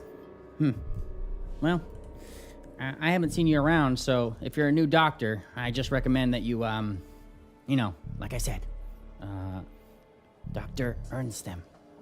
And like gives you like a little bit of a wink, like he's kind of giving you like a, like he's giving you like a little bit of a leg up, right? Like he's giving you a little advice. That's really nice of you to give, you know, me that tip. And Moon Planner will speak in his slow, homunculus voice. We should give credit where credit is due. Yeah, there it is. All right, and he kind of just like walks off, looking at Moon Planner a little weirdly.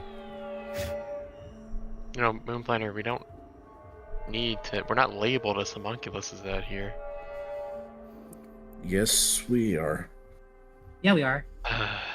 Well, you know, maybe he didn't. Well, as long as you're covering up the thing, he doesn't know. There. Not like they have access to just know that we're homunculus.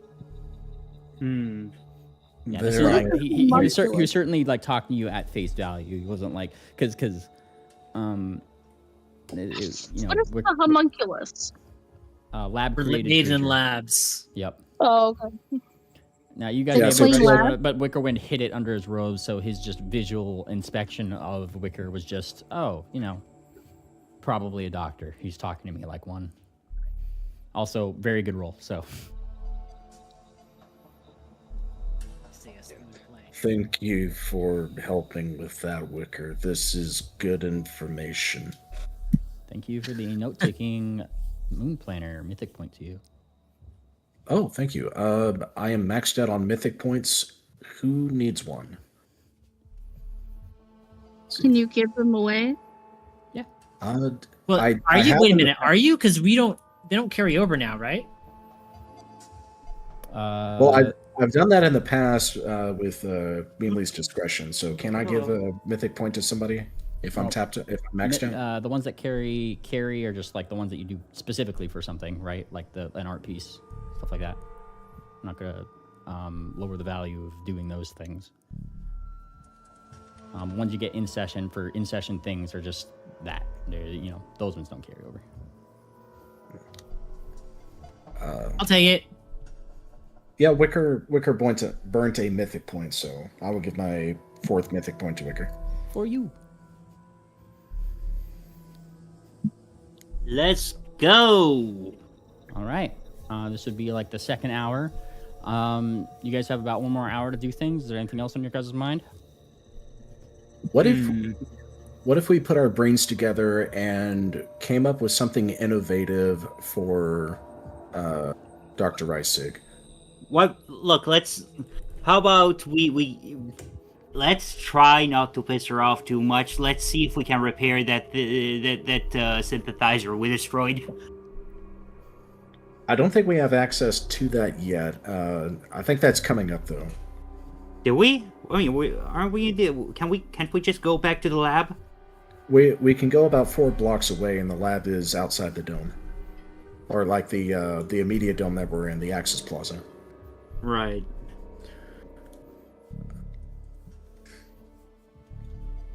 Oh, you know what? Go ahead, Wicker, and then I got a suggestion. No, you go ahead. I want to look at the hacking tool. I will get to that in just a moment, Tangent. Were you going to say something, Wicker? Okay, here's an idea. So, but as a means of sabotaging Dr. Reisig's reputation, what if we invent something that looks clever, but there's a deep sabotage underneath it? We convince Dr.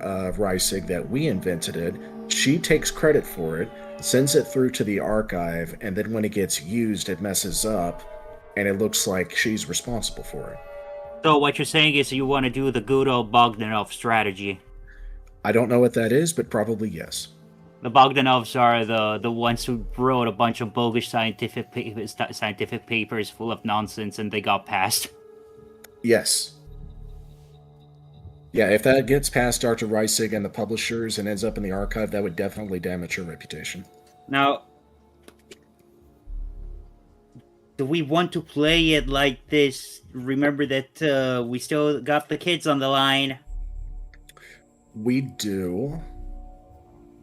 It would be kind of a long con kind of idea, you know, something that we plant seeds for and harvest later on. And again, we are being monitored. We may be monitored right now. Yeah. Thumbtack. You know that. Thumbtack actually, or sorry, Balcony Blitz kind of gives you guys sorry, wrong deer. I was thinking, Mr. DeBlister. Sorry, we got there eventually. Mr. DeBlister gives you guys like a look. He doesn't say it out loud, but he just kind of says, like, he gives you that like, and remember, and he opens his lab coat just like a little bit.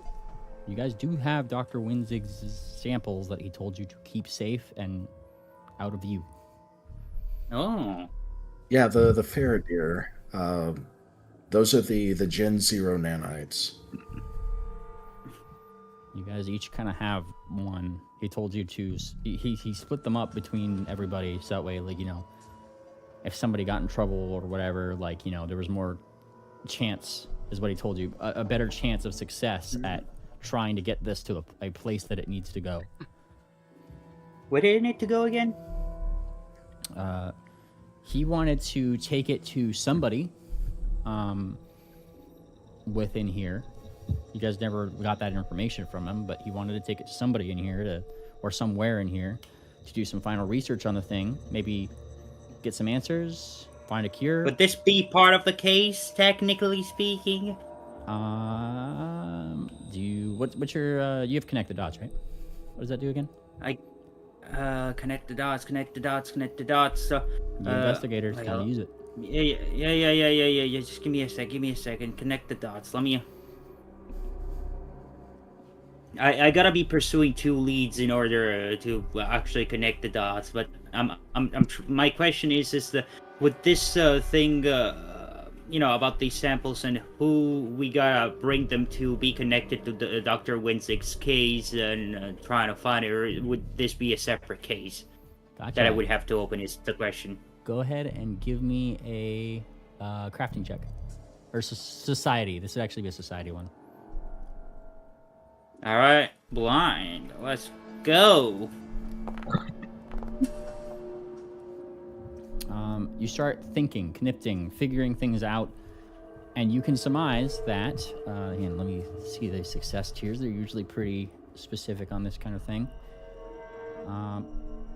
You could surmise that, that they are definitely connected. Just the idea of these samples, where they need to go, where these samples need to go, and Dr. Winzig. They are connected. I'll tell you specifically how, but very good. They're connected. Dr. Rinston was mentioned as a doctor who's very helpful to new doctors. Earns them, and I could actually give you that. Oh, yeah. Would you spell it, please? Yes. Hernstem. Yes. This one. Hernstem. Okay. Thank you. I'll make that correction. When Wickerwind and I were talking with some of the locals, there was a doctor by the name of Dr. Hernstem who was reported to be very friendly toward new doctors. Maybe that's who Dr. Winzig was going to go see. We could at least see if she's within the area. We got some time. Could be. I'm probably gonna put that as a lead. Maybe. How about that? What specifically? I don't know. See if Dr. Hernstem is the scientist that Winzig was trying to get the things to. Well, that's more of like a clue or a lead. Think a little bit more like top level here, like in terms of case stuff. What's a mystery you're trying to solve here? Not just a question to answer, like a mystery.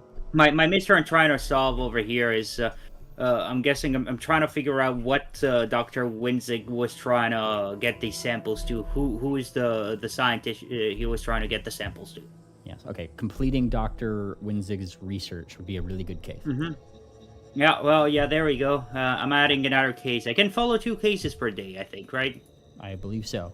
You know it, and I probably don't. So. Yeah. 2 cases is good. Yeah. I'm just gonna add that in. Okie dokie. Make sure you write these down somewhere so you don't forget them in the future and on. Yeah. I write down all my cases. Cool beans. And anything to wrap up your guys' last hour here? I make a colorful arts and crafts holster for her ray gun. Oh, very nice. for Vexa. Yeah, Vexa, yeah. Wickerwind's over here trying to get my gold stars. Let's see that crafting. Oh, he's stealing all of my gold stars. It's not fair. Oh boy. You craft the coolest little fucking holster for that thing. Yeah, this is very neatly done because of the What's it made out of? roll. It's like the stitching is very tight and very neat. There's no little strays that are strands that are frizzed out and stuff like that. Could you just like bang this out in an hour with your sewing kit? Yeah. Wigger's good at these things, Tangent. And I believe you were messing around, Tangent, with a hacking kit. Yeah, I wanted to see how it worked. Actually, that is pretty simple. You see, you just plug this into some kind of computer system, and it helps you bypass things. At least if your newly trained computer knowledge has anything to say about it. Seems to be a pretty standard use. Also, the little drone that's following around, it's just more than happy to answer your little questions about that thing, at least at top level value. It seems to be a bypass for interns specifically. It's just like one of those things where like maybe a doctor gives this to an intern to give them like a little admin override to some system or computer that's a pretty low level, right? For the day in case they were taking the day off or something and they needed to get work done. It's kind of like, that's the one that you guys found pretty much.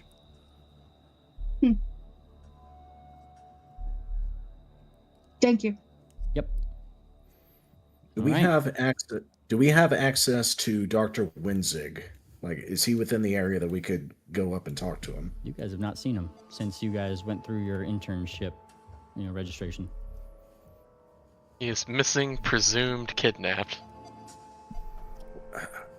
Well, Peg, maybe we could at least try to pay him a visit. A welfare check. If you can find him. Yep. He is gone. We could ask. I have a feeling that might be a touchy subject for our patron. Well, she's not here to tell us no at the moment.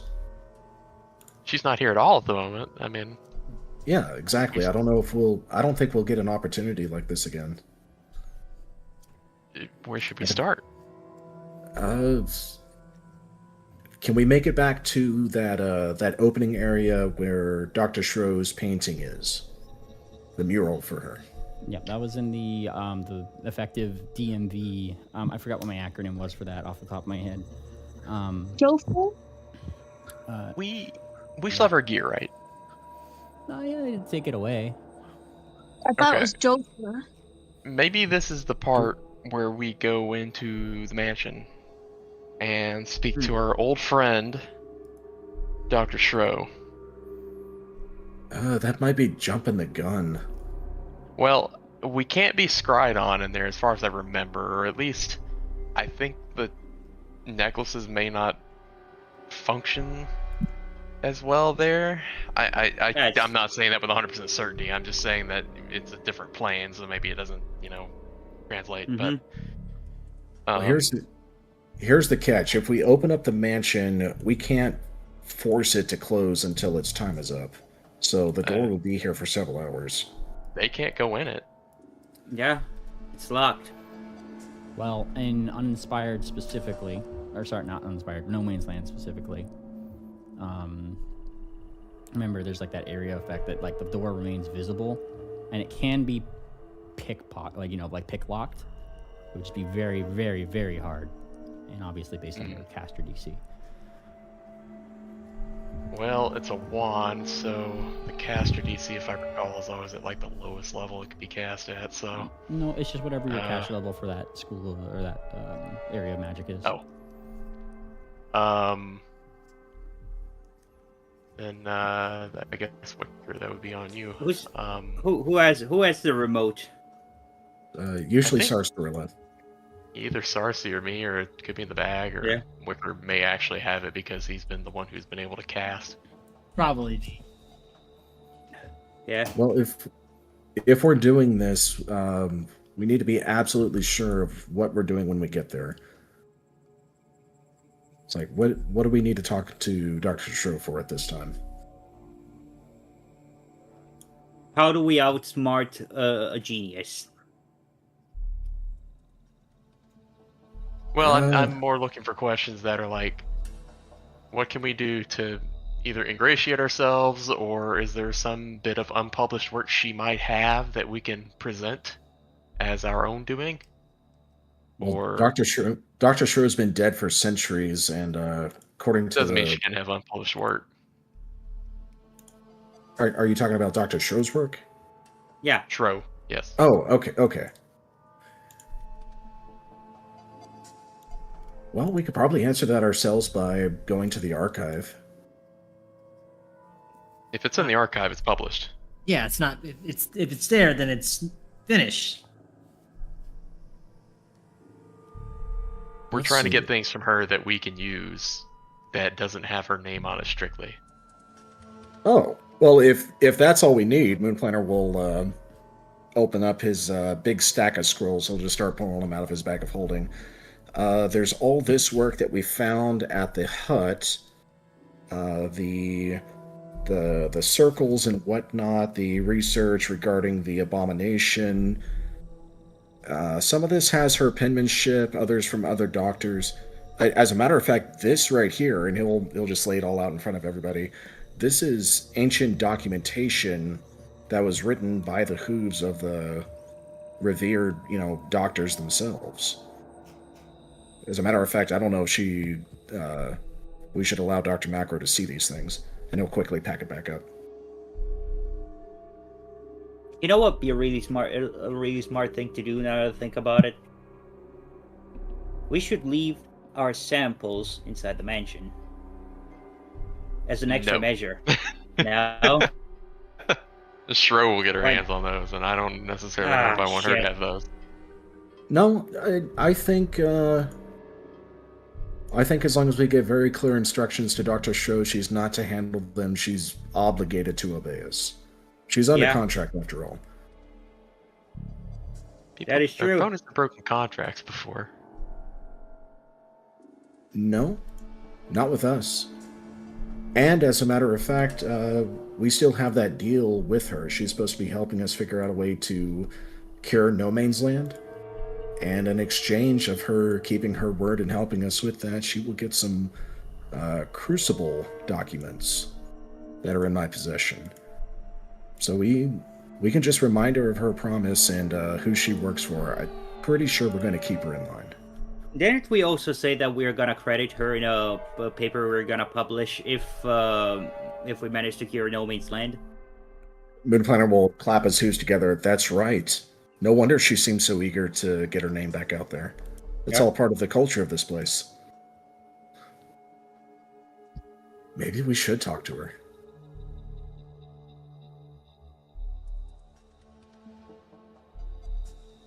Well, let's go into an alleyway and open a door. Can you just imagine fucking Vexa comes back, fucking just sees this fucking door, and just fucking start knocking or something? Yeah, that's gonna be interesting. Do we hide the door, or do we just open it up right here in this lavatory so she sees it when she gets back? Well, I don't suggest we do that. We're outside, aren't we? I thought we went out. Yeah, you guys. We came. Went out of the lab. It's not like you're far away from it. She told you to stay within, range of it. She was gonna come back to the lab to come find you. Let's just go in a broom closet then. Stockade, Tangent, Sarsaparilla, do y'all have any input?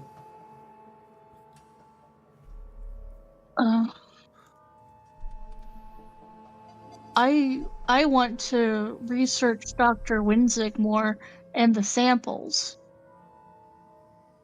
Okay. Stockade, what do you... Stockade? Yeah, what do you think? Priority one is protecting the kids, so we don't want to actually openly be hostile yet. I think I can agree with that. Yeah, you have to keep that in mind, but we can at least do our research here. So this is a good step to, just learning more. All right, Wicked, let's open the door. Okay. Yeah. Get the remote. I do get the remote and take it somewhere to open it. And you take it somewhere, open it up, beep. Well, it makes a whooshing sound, but I digress. Remote. And the door is there. All right. You didn't even have to roll for it. Nope, you guys are in No, a pressure environment. You just have your fish head helmets on right now. Right. So that means if we gotta get the lung funk if we take them off. That means like you guys are gonna get like start suffocating if you take them off currently. Yeah. Yeah, let me like pull you guys here. Whee, there they all go. Oh. There we go. Oh my god, we have the goddamn slot machine in here. Oh, it's been so long.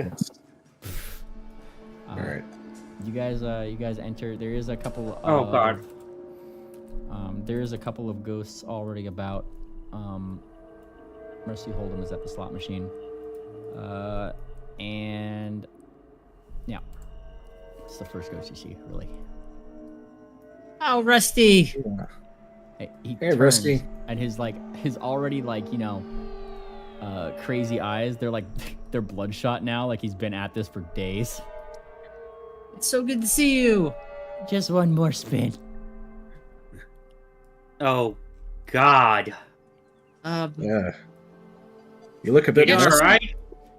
Yeah, never better. He says, and he two of his pockets are like out, and like in a comical, cartoonish way of like, oh, he has no money in those pockets, and he's like searching in another one to like find more cash.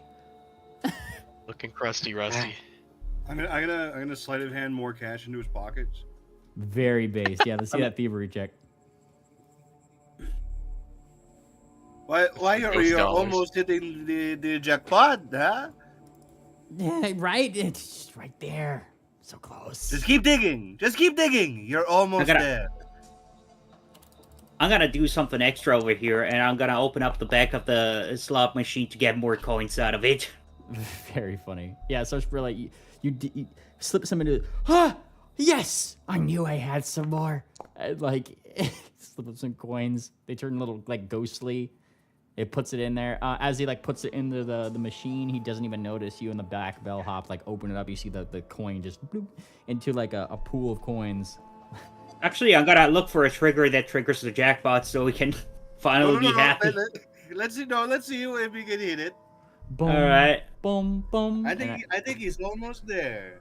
Where the fuck is my goddamn macro of slots? There it is. Oh, look at that.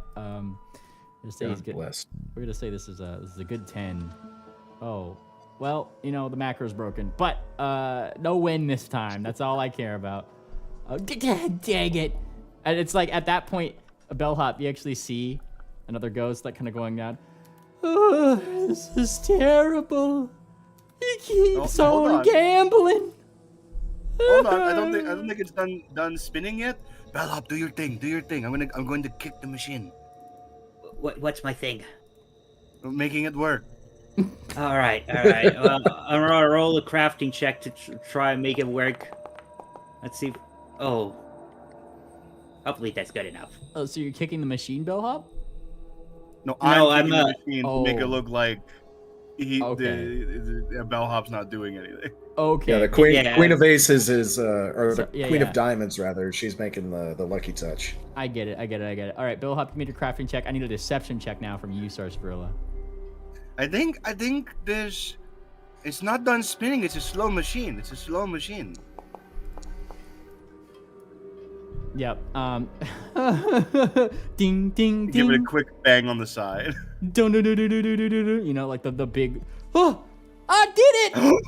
Oh my gosh! You're the big winner! There he is. Hey, Oh my jackpot, Rusty! Yeah, a lot of coins start coming out the thing, and Burnout Billiam is like peeking over the side. He broke even. like. We broke even! Whoa. Black. Hey, that's Okay. great. A day in the black is a good day, right, Billiam? He cries, "I'm gonna go over here now," he says, and it doesn't take long before Wait, hold on. yeah. You might be in the black, but you could be in the green. Your hooves are hot. Why would Yeah. you stop now? He looks at you like definitely considering things. Give me your diplomacy. Gosh, Ate. Terrible. I'm pretty sure that being in the black means you have positive balance, though. Yeah.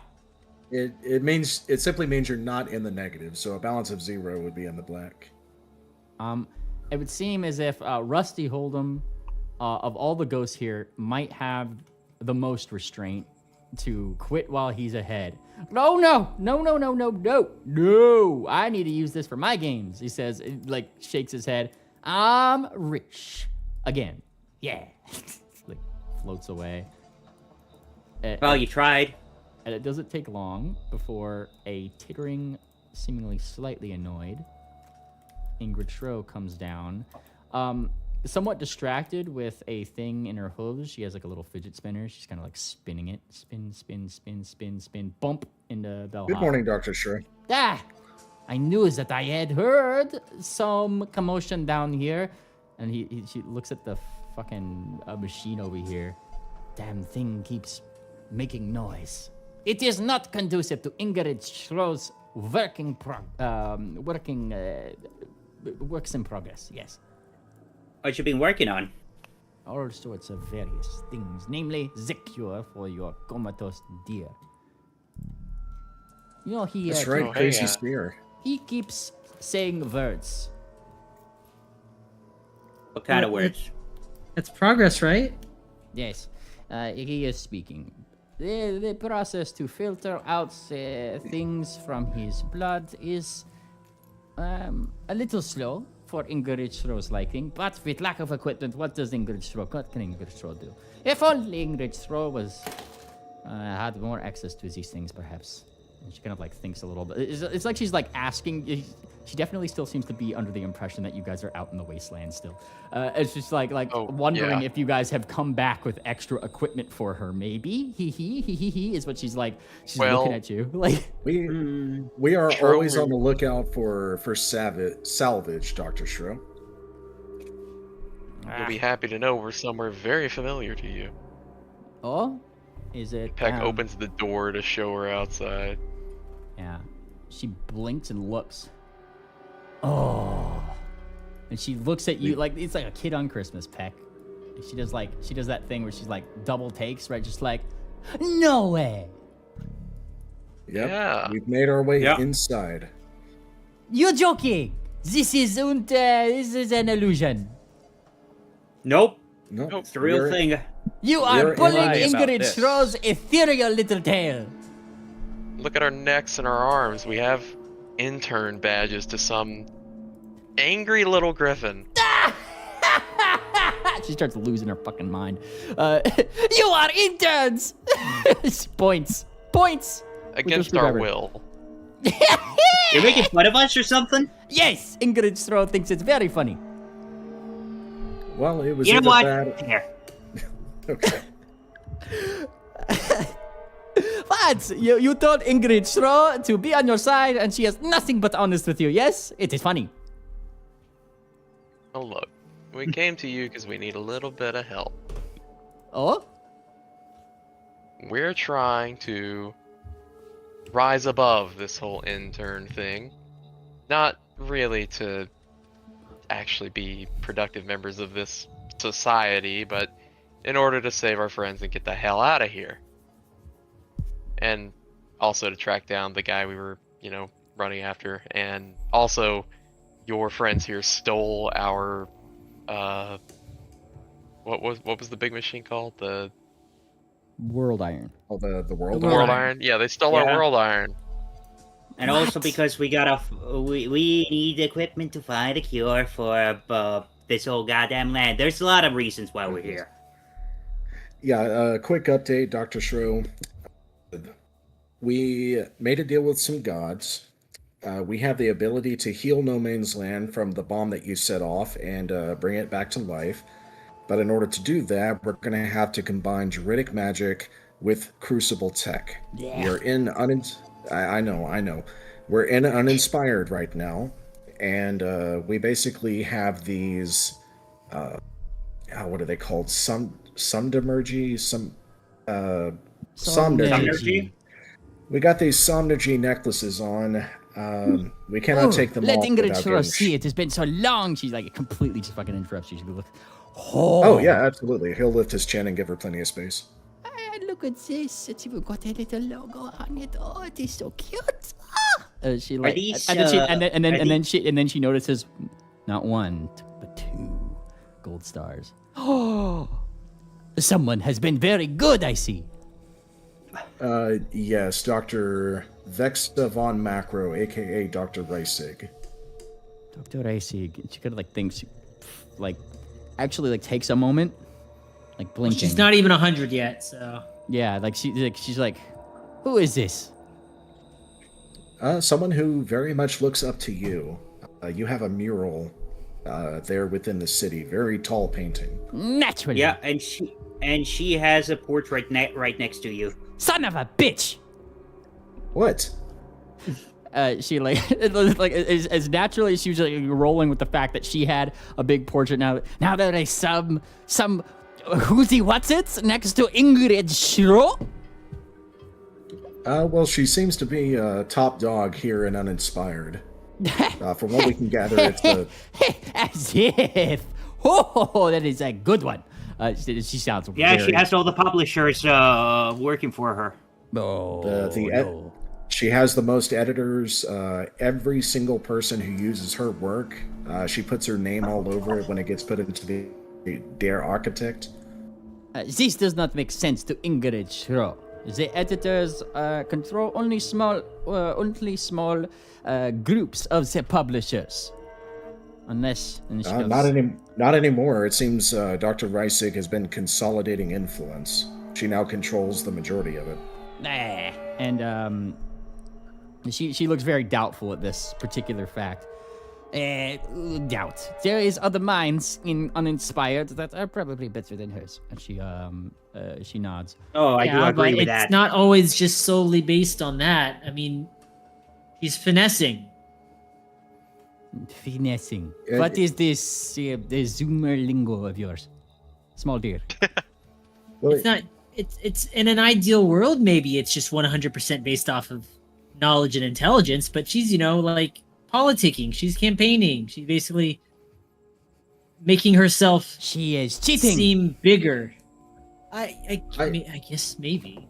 I would agree with that. Yeah, she's cheating. She's managed to maneuver herself into a position to gather the most influence. And since her name is all over every referential point of scientific research, whenever someone uses any of her papers that she's published that have her name on it, she gets to add her name to the new research, and it gets pushed through the editors and publishers that she's brought under her wings. There is no editor under her wing. Editors are all in the same level, first of all. And second of all, she says, just like continuing on, that is not cheating. That is just how you do. What is this campaigning? She says with big quotes. Ingrid Shiro did same thing.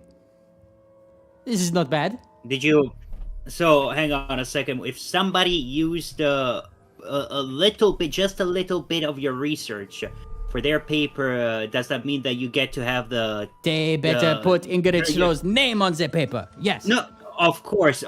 But do they get to put it in big letters, first thing on that page, and then their names is smaller than yours? Well, they put it wherever they want. Realistically speaking, though, she says, it is technically customary in good taste per se to make the size and, passages related to credits on those bigger for the people who have probably put in more of the work for the paper. If there is only minor references, it will be minor footnote. Yes? No. She wants the big one. She always wants the big one. In that case, Dr. Reisig has had very bad taste. She takes credit for everything that uses any of her research at all. She squints. Takes the biggest credit. Has she... Her piece of the pie is always the biggest piece of the pie. Has she posted any big letters alongside anything with Ingrid Shiro? And she's like there was a venom on her tongue with that one. We have not checked, but we could. We do know she owns the word macro and ego. Everything that has the word macro has her name to it. She owns it.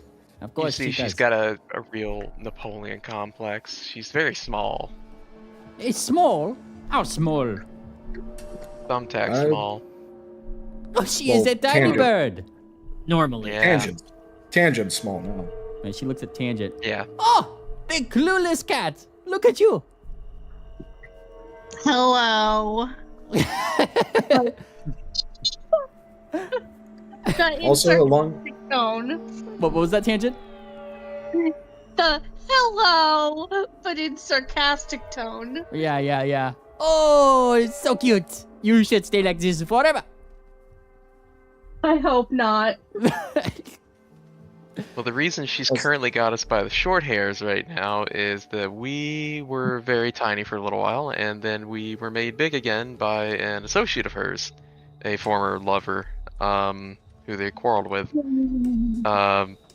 He owns 5% of this supersizing machine that he broke in the process of making us bigger again. Oh, and she gives like a little like oh ho ho, you know, sort of just like, oh, that devious funny bastard, you know, like sort of like face expression. Oh, that is a classic. Did you right? You are not aware of things. Research and things, right? You make a cool ray gun. Call it the moon blaster. I don't know. Gestures toward moon planner. Say you do this effort with she looks around, points at Wickerwind. Wickerwind, yes, you do work together, but say most of the notes are for Wickerwind. Yes? Yes, Okay. say 60%, 65. Wickerwind now owns the title on the machine. This is, quote, his machine, because he has more of the notes. If they do not get along, and he has the 5%, you know he probably took the 5% that he knew he ruined. Just to get under her skin. Oh, yes. And she kind of like nods. This person. They give Ingrid Throw a vibe. And she says this like somewhat in the direction of Wickerwind, like she's like using slang, you know. She's using that Zoomer slang a little bit. It gives Ingrid Throw a vibe. He is messing with her, and she cannot stand a failing thing under her name. Indeed. Even if especially it a is thing small. that she was going to use. Yes, anything. This doesn't sound like the biggest thing that she's probably done, no? It might be the biggest thing for her. No, it's certainly not. She has the portrait next to Ingrid. She has done more than blaster. She like. I mean, on a personal level, like big for her, literally. Doubtful. Though, like I said, like Ingrid said, yes, it just seems as if she is the type maybe to not like when anything fails under her. We kind of assumed that. Yes. Yeah. And she cannot get that 5% back. Oh, devious. I like this, what did you call him? Winzig individual. Oh, that rings a bell. She kind of like scratches the back of her head a little bit. Why does that ring a bell? Anyway. Dr. Winzig, big glasses. He's got big glasses. Looks like a prune.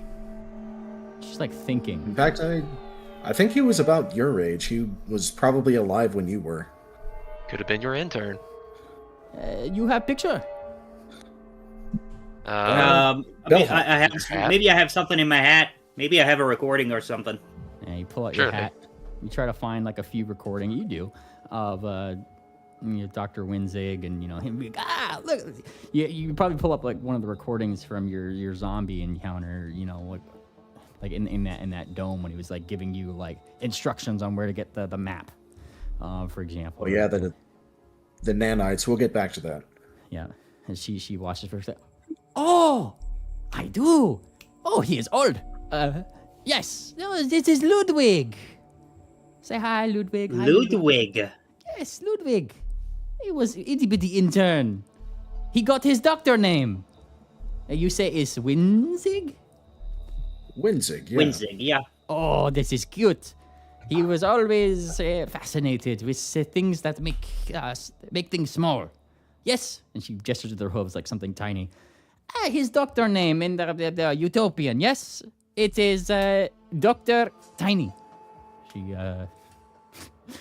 Wait, she translates Wenzig for is you. utopian for tiny? Yes. What does Reisig mean? Dr. Reisig is Dr. Huge. No, she's not.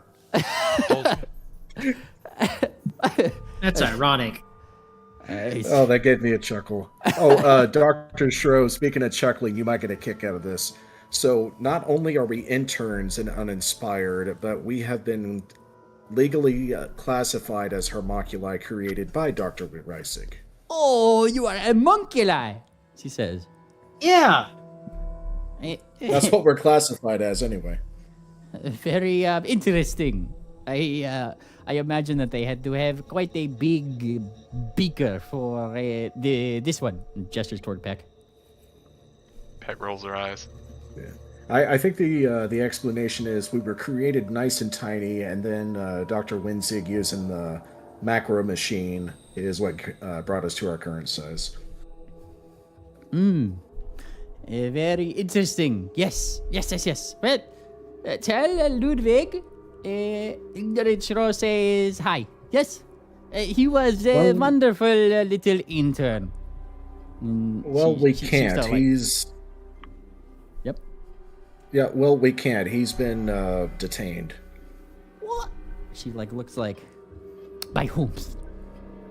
By Dr. Reisig. Since she owned 95% of the machine he broke, she basically had him taken away. We don't know where he is now. Zapper! Pew pew! That's not wise right now. She's got the kids. At this, she kind of freezes. Ingrid actually stops. She what? She, she forced us to become interns and threatened, to experiment on the kids. You let her get a hold of the little one? The little sphinxy one who is very racist? Well, the world iron, right? We were right at the edge of uninspired, and then the world iron gets snatched away by the machines of uninspired, and the kids and the sheriff were inside of it. So I like the little sphinx. She was my favorite. You lost them? Ingrid is so disappointed in you. We are trying to get her back. We are trying to get them back, but look, we are trying to be as careful as possible with this because we don't want to fuck with somebody who's got the kids and said, quote, and I quote, work with us, work with me, and I'll make sure that they're at the bottom of the experimentation list. Yeah, and she kind of squints at that. She looks a little disapproving at that. That means something. She doesn't seem to like that at all. What a creature, she says. Yeah, no morals, right? She doesn't seem to agree with that point, but she's like, creature. Morals aside, she is creature. And there's also these, and Moonplaner will tap the necklace. She was kind of looking at those earlier. Yes. Let's think of it. So look. Very fine. Also, she kind of puts her hooves on her, her hips a little bit. Also dangerous. Do not take these off. They will not do you any favors. Is there any way you could deactivate the negative aspects of it while keeping the positives? Because we seem to have some inherent knowledge of computers now just by wearing them. Ingrid Shro is not sure. Seems to be a little bit out of Ingrid Shro's time. I would need to study them more closely, but Ingrid Shro would not take these off unless you would like to become like Ingrid Shro, she says, excitedly, looking at her ghostly body. No, thank you. I think Not take yet. what off? The necklaces? Yeah. She's saying she'd have to study it under scrutiny and for a little bit, but you guys She's saying she can't get it off her neck Yes. unless you want to become like Ingrid Shro, you know? You're saying this thing is gonna kill us if we take it off? Yes. God damn it! Zap, zap, zap, zap, zap, zap. She like does like little like zappy hooves. I'm not sure of the power input. It depends on if this Vexa, you call her, or Reisig. Did you say Vexa? Did you tell her her name, or did you say Reisig? I've used both names, Dr. Vexa von Macro and Dr. Reisig. Right. She says this Vexa has used Ingrid Stroh's nuts in any capacity. You do not want to take those off. She says, kind of just like gesturing it to it. Ingrid Stroh is, she searches in her like ghostly lab coat for a second, pulls out a little badge. Energetics Major. Big ol' smile. Of course you are. It is. Yes. We've gotten very familiar with that symbol. Yes. Wait a second. Are we stuck with these for the rest of our lives, or is there a way to take them off? I'm sure that there's a way to take them off, usually permissions-based, maybe... She kind of like thinks a little bit. Override of some kind. Find somebody above Vexa, she says. No, boy. Peck looks at Shro. What about you? What about me? You're above her. And then she kind of blinks. Correct, she says. And then she looks at it. But I do not know how to get these open. Also, and she kind of like thinks a little bit, Ingrid Stroh has been dead for some time. Technology has advanced. Yes. As Ingrid Stroh has said before, a little bit beyond her time, not out of her scope of figuring out, but, thinks for a little bit. Certainly could do with some brushing up if I was able to get a hold of one of these things, though they seem to be pretty well attached to you. Considers this for a second. Well, if you happen to get one, feel free to bring it back to Ingrid Stroh. She will take a look. Yes? Yeah. I think it should be easy enough to find one. I have an idea. What if we use Bellhop's hat to take video and leave the hat with Ingrid Stroh? Or does it have to be... She needs a physical one to take apart. Look, I will be completely honest with you because Ingrid Stroh is the pinnacle of honesty. She says, puts her right hand off. Yes, as you know her. Yeah. Sure. Ingrid Stroh would need one of these and plenty of space away from you. If she is using, indeed, Ingrid Stroh's assumed level of internal power on this, would not be good to be experimenting and opening up whilst around your neck or while you are around in general. And that makes perfect sense. Okay. So we have a mission objective, and we'll do our best to make that happen. Dr. Shro, how familiar are you with nanite technology? The nanites? And she kind of like thinks a little bit. It was a papered theory when Ingrid Stroh has unfortunately passed. But it was interesting theory. Many little robots doing many little things. Well, it's reality now. You've seen those zombies from the video I just showed you? Oh, yes, very interesting. Yeah, that's half of Inspire right now. Something bad happened. What? Somebody fucked up. Yeah, there's you can say that.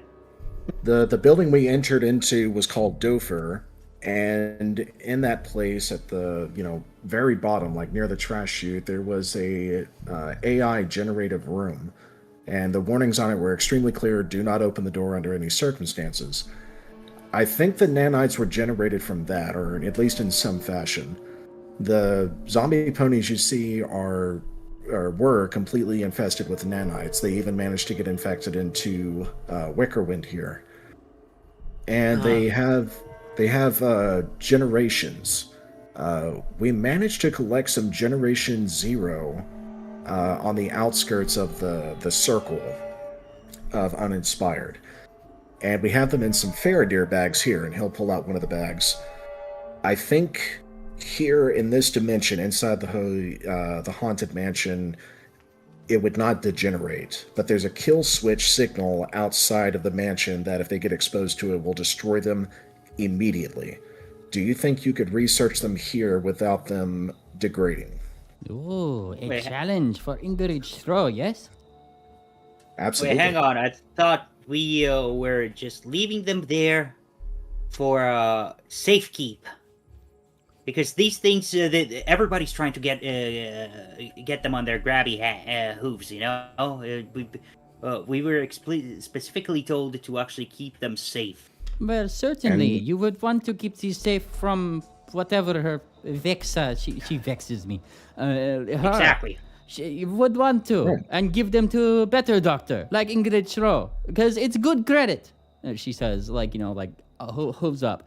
You say this is affecting all of the great city of Uninspired, yes? You solve this thing, and woof, you get a lot of credit. Well, Dr. Winzig did tell us to bring these to a specific doctor, didn't tell us who exactly. But he said he was going to bring them to a doctor, but did not tell us the doctor's name. Yeah, and and also told us, you know what? Everybody gets a sample of this, so in case, so that way, if somebody loses it, we still have a backup. Very smart. Ludwig is very smart. That is why we're bringing some samples here. This as a better safekeep, because since it's not on us, it's not gonna get lost. It's gonna be in the mansion, and away from grabby little hooves or claws, talons in this case. She says, seemingly having a slightly more vested interest in this whole shebang of bullshittery. Kind of just says like, well, look, you leave some with Ingrid Schro to study. You put Ingrid Schro's name on the paper. And we will get rid of this Vexa and her stupid portrait next to Ingrid's Rose, yes? She seems to be fixated on that portrait. I love that part. I love that part, sure. You know what? I've never agreed with anyone more. You know what? At least we know she'll work for us just for that. All right. Enemy of my enemy. All right, okay, Doctor. So each one of us, real quick. Each one of us has a sample, right? Yes. I know most of us do. Moonplanner obviously has one. Bellhop has one. Who else does? How about this?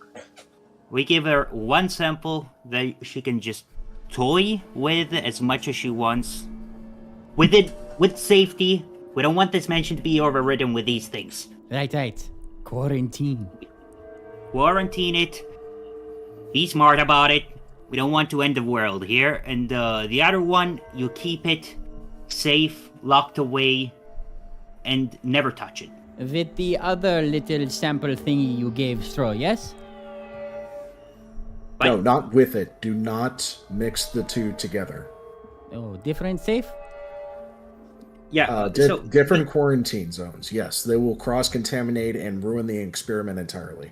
Very well. These are the same exact samples. One, you can use it to test with. The other one, you just use it for storage. You keep it there, never touch it, because we might need it back. Very well. And don't let it cross-contaminate with the Thingpone sample either, the abomination. Oh, absolutely not. All right. And one other condition, Dr. Shro. Your research will be invaluable, and you will absolutely receive credit, but it is imperative that Dr. Winzig receives his share of the credit as well. Oh, right. He did, and she looks at the sample. like a little bit sad that she has to share the credit, because he did get his sample, yes? He absolutely did, and he did it at great risk. Okay. Ingrid Schro will do, and she rolls her eyes. The right thing. Excellent. And trust me, the fact that your name is gonna be on it, it's gonna be even though you're gonna be sharing equal amounts of credit, the fact that your name is on it is gonna turn more heads. Yes. Because you're dead. Piggy banking. You're dead. He is piggy banking off of Ingrid Schro's success. No, it's not that. It's that a new paper by Ingrid Schro and she's dead, everybody's gonna think of that. Oh. And that might even Beyond the grave. that might even pique his interest, because the prestige of being in a research paper with the illustrious Dr. Ingrid Shro, that would no doubt bring him a great deal of honor and prestige. Oh, the flattery, she says. Okay. She says, okay, this is good. Okay. Okay, Dr. Shro's happy and she's doing what we need her to. Excellent. Yeah. Oh, Dr. Shro, you had mentioned that Crazy Steer had been speaking to you. Is he awake right now? No, he is mumbling and babbling things. Wicker, do you think you and Balcony might want to go see him? Maybe it'll do him some good, just to hear your voice. Yes, I would like to see him. Very well. All right. We don't have much time, though. We need to leave the mansion before Dr. Rice gets back. Okay, quick visit then. Quick visit without appointment, she says, a little annoyed, to the Crazy Steer one. And I'll just do this, just for sake of brevity. Boop, boop, boop, boop, boop, boop, boop, boop. Where's Steer? She actually wheels him down, like on a gurney. He has like a big machine. It's not really big, but it's, medium little machine that's like carted with him. Look, there he is. And yep, Crazy Steer is still very much unconscious on the bed. Though, like, I'm not sure if you've ever seen like a dog sleeping and they're having like they're chasing something or something, and the legs are twitching. Yeah, it's kind of like that. Like he seems to be like doing something. Yeah. It's just like looking over it. Here, I get your letter and like it. Sweet. Hey, buddy, it's Wickerwind. I know you're having a little nap, but we're here for you, and you're doing great. It just makes like a couple like sounds. I got a kick. And then, like, it kicks out. It's a little weak. And it just kind of, like, thumps against your side a little bit. Wickerwind. Yeah, take that. Yeah. Oh, that's it, buddy. Keep fighting. Keep kicking, keep running. You're going to find your way out. Okay. I bring him back. He needs to be in Ingrid Shro's office. Yeah, I understand. He's making great progress. Those are the first words he's ever said. Ingrid Shro knows what she is about. Coming along. You're doing an amazing job, Dr. Shro. We really appreciate you and everything you're going to be doing for us. This is all outstanding. She gives a great bow. All right. And Moonplanner will turn over his Faradir bag to Dr. Shro for research, and who wants to give theirs up for safekeeping? I gave her one. Okay. Okie. Mark those off your sheets. Yep. Around this time, you probably hear, like, from the open doorway, just like the distant voice, around the corner or in another room, right? Just be like the voice of Vexa. Vexa is home! Where are my interns? We gotta go, quietly. Okay. Bye, Shro. Yeah. Cersei, we gotta go. Remember, the portrait. I take it you Don't worry about it. What? We gotta go, quick. Oh, can't the girl get some... No, come on. Can't the girl be relaxed from time Right now, go. Now, oh. These people. We'll draw a little mustache on her. Don't worry about it. These people. All right, you guys head right back out. Wherein, of course, you are psyched to see Miss Vexa von Macro. Let me grab her one more time. Vexa, just for the viewers, I like to put up which NPC is being talked to up on screen really quick. There you go. Miss Vexa strolls in. Say interns. How was your day? Dr. Vexa von Macro, it was definitely interesting. It was terrible without you in it. Yeah, she gives a big old smile. Oh, I know. She says, and Right, because we miss her so much and we love her so much, right? Absolutely, 100%. This makes Vexa very, very happy. Ah, yes. Well, Vexa has one more treat for you, and you, and you, and you. She gestures to everybody once again, except for the big bird. And you. Yep. What? Naturally. A treat aside from yourself? You're already the treat because you're so smart and beautiful and know everything ever. Oh, I know. Everything ever. Everything. Yeah, that's pretty good. That seemed to have done it. She's like, yeah. I know. Vexa knows. And it will be at the Blasen Control Center. I have managed it, she says with a big old smile. Oh, I have gotten Dr. Ernstam's permission to get you all in. How fantastic is that? Yay! Yay! No! Oh, wow. You do work so hard to do this for us. Oh, yes, it took a matter of hours. Come. Oh, my gosh. Turns. It starts. I need to change to Vexa music, don't I? Let me. I'm gonna lean into the party. I'm going to throw up if I have to do that again. Just keep it down like a glass of spilk, Sarcy. You'll be all right. Now's not the time to remind me. Yum. And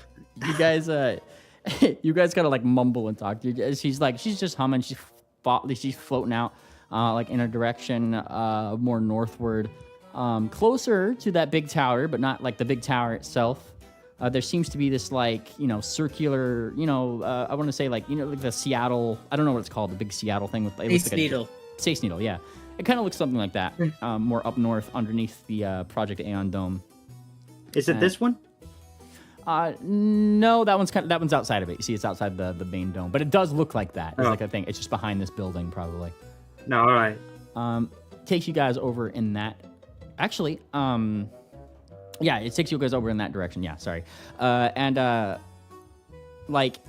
Because she kind of gestures up to it, right? There it is.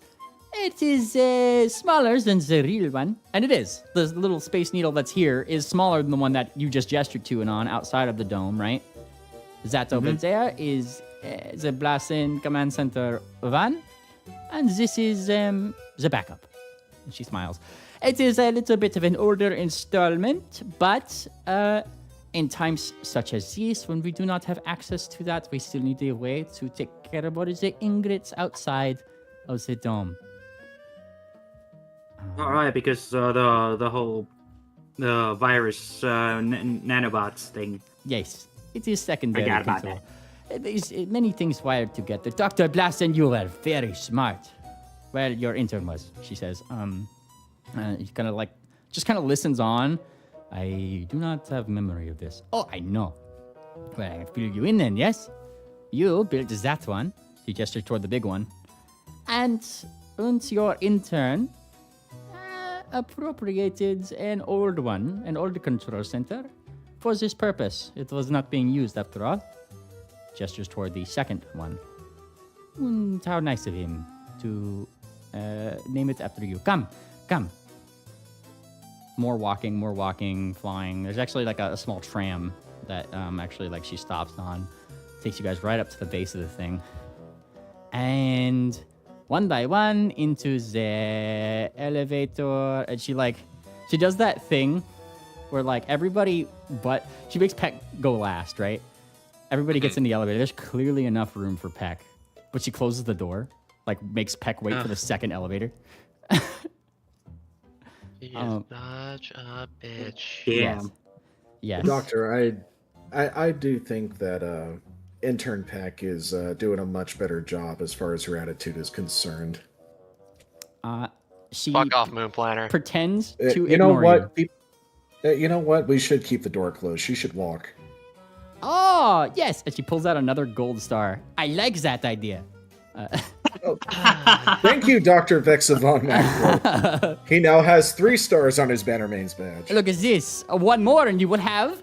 And she waits for you to finish the number. 4. Whoa! Yes. Good job. Wow. Eventually, one by one, you guys get up to the top of the Blasen Command Center. Let's see. I'm going to play this one now. Yeah, this is the new one.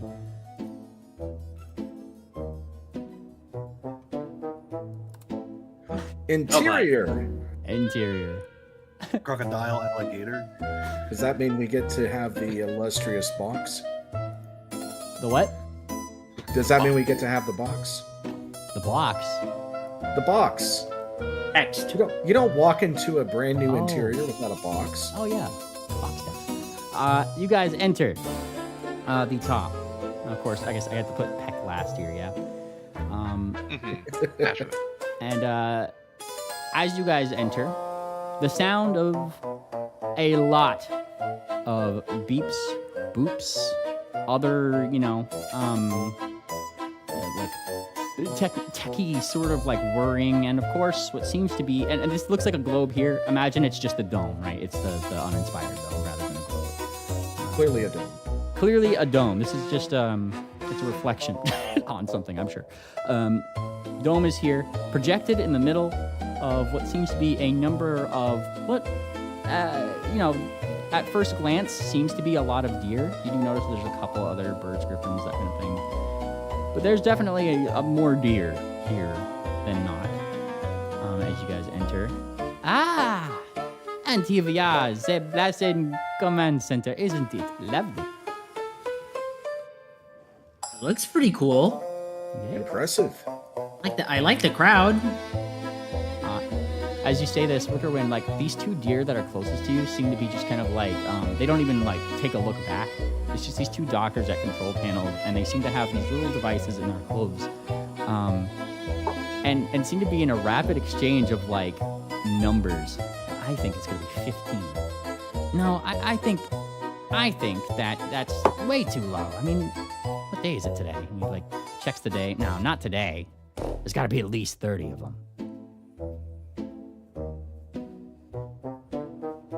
Wow. Yeah, and yeah, Wickerwind, they kind of like look up as you approach over here. Huh? Hi guys. Hi, intern. They say like a little awkwardly, but like not like overly abrasive. They don't hide their phones, but or tablets, phones, ocular devices. But they do so. They say like, "Can we help you?" No, I'm sorry. I'm just curious.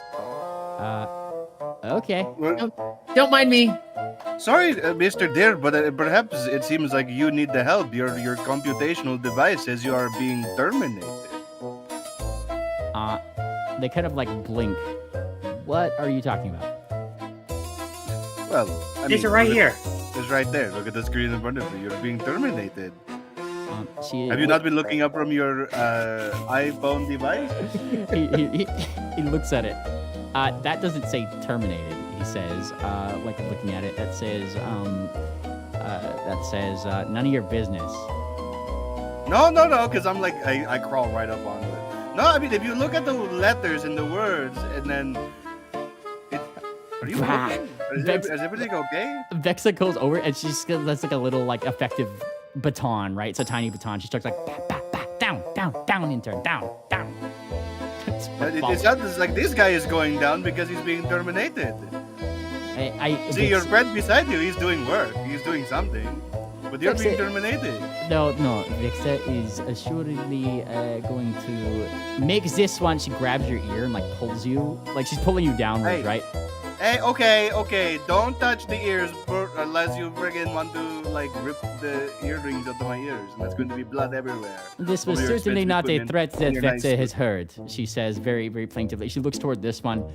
Nuhamankilai, breaking the zemin. And they kind of like go, oh, at the same time. And then like it takes them like a moment to realize like Moonblainer is over there on that one, just staring at the screen. And they look at like Vexa. He's not supposed to be there. Ugh. He's tar wrangling. Give me 1 second. He's over here. You. Hey, Doctor. This looks like a targeting system. What's it do? Targets things. Go. I'll be here. Come on. Okay. like, yes, good, very good. See, very much under control. Follow, Vexa. We have tour. Yes, you want to see things. Stop getting distracted by all the pretty sounds and Yep, lights. everybody is working except for that guy who is terminating. He is indeed terminating. Don't tell him.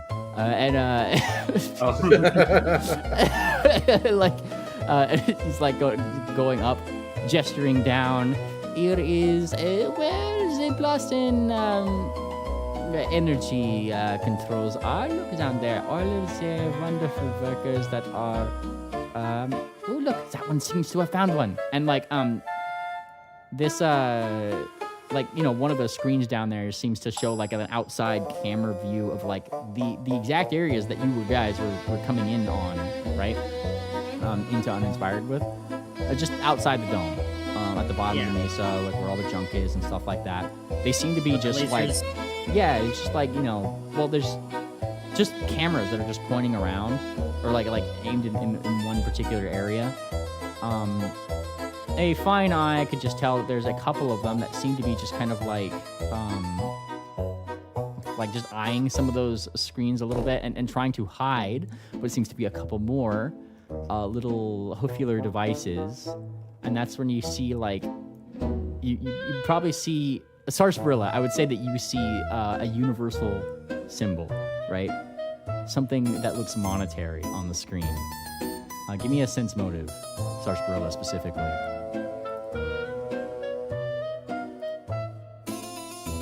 Or a games lore, either or. Somebody's playing poker. Well, very good. Sarsaparilla, you are getting the impression that there is a betting game going on here. Oh, say less. Yeah, I think this is my area of expertise. I'll be seeing you maybe. Where are you going? Where are you?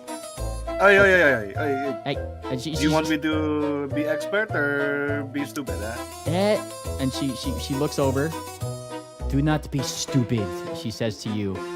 You stay up here. I'm being expert. Okay, well then, who do you like? Who do you like? Who do you like? Who are we putting money on, huh? They kind of go down there. They briefly saw that Vexa seemed to have allowed you down, and they kind of roll your eyes. This one over here just kind of says like, okay, look, and kind of just like looks left and right. Art of subtlety a little bit. Okay. She doesn't know. Relax. Just relax. What are we in? What's the bet? What are the odds? Well, the odds are that it's an off day, and judging, he's trying to like screen peek, sort of thing. Judging by what I saw on some of the cameras, I personally think there's going to be 25 that can get this round. Okay, 25. So we're going above 24.5 on this one. Huh? Okay. The Griffin kind of just like can't help himself. He's a Griffin after all. Yeah. His bet's totally off. I for one. Oh, okay. Well, what do you think it is, huh? I think that it's gonna be lower than that. I mean, it's not like there's been a lot of trash lately for them to pick up. They're not really here in abundance. Okay, we're going under 24.5 is what you're saying. Okay. And then like above the map somewhere, right? There's like this like a display that he gestures to, right? That's like outside the map. And there is a huge fucking number on it. It's like in like probably like the 100,000, 10,000s to 100,000s or whatever. And above it, very, a plain, is like an old, this is definitely like one of those old scoreboards you see in school or some shit, like, and in common, it just reads, death count. That's what it says. Well, how about what else are we playing on today, huh? What else are we playing on today? Okay, we got the count. But that can't be the only thing you guys are tracking. She kind of like thinks, well, normally we'd have more, but the circumstances of the outside, I'm sure somebody will figure it out eventually, but the games have been kind of dry lately. There's not a lot of odds going around. But we're not putting up on workplace accidents. We're not putting on people wearing hats versus people not wearing hats. We could be building 20-leg parlays together. Think of the vision. Ow, this is betting on the laser, stupid intern. You could have like, just like rolls his eyes. No. There used to be another sort of thing that we'd say, but like I said, there's not really been a lot of trash lately for them to do it. Those little gestures to like the, whatever you want to call them, grovelers from the depths or something. They like to appropriate different technology, and you don't always know what's going to go out there. So it's very funny to see how many eat it before the laser goes off. Okay. Not like there's a lot of trash though for them to pick through. So kind of a moot So we point. got K's. We're betting on K's. We're betting on eating. Okay. What else are we doing? We're counting the birds on the screen, huh? Could have like Jake said, now, just go get your phone. No, hey, I want in on the action. Who's booking? And he says, he just kind of gestures to the phone. The application manages all that. He looks a little confused at your question. God, do I need this bullshit thing to fucking play with you guys? Duh. God damn. God bless. Yeah, give me a... Listen, where I am was... Sorry, what? Give me a diplomacy check just really quick. I can't. But it'd be funny. Hang on, trust me. The application... Sorry, we're putting on traced bets? Oh boy. Oh no. Yeah. Oh, this is bad.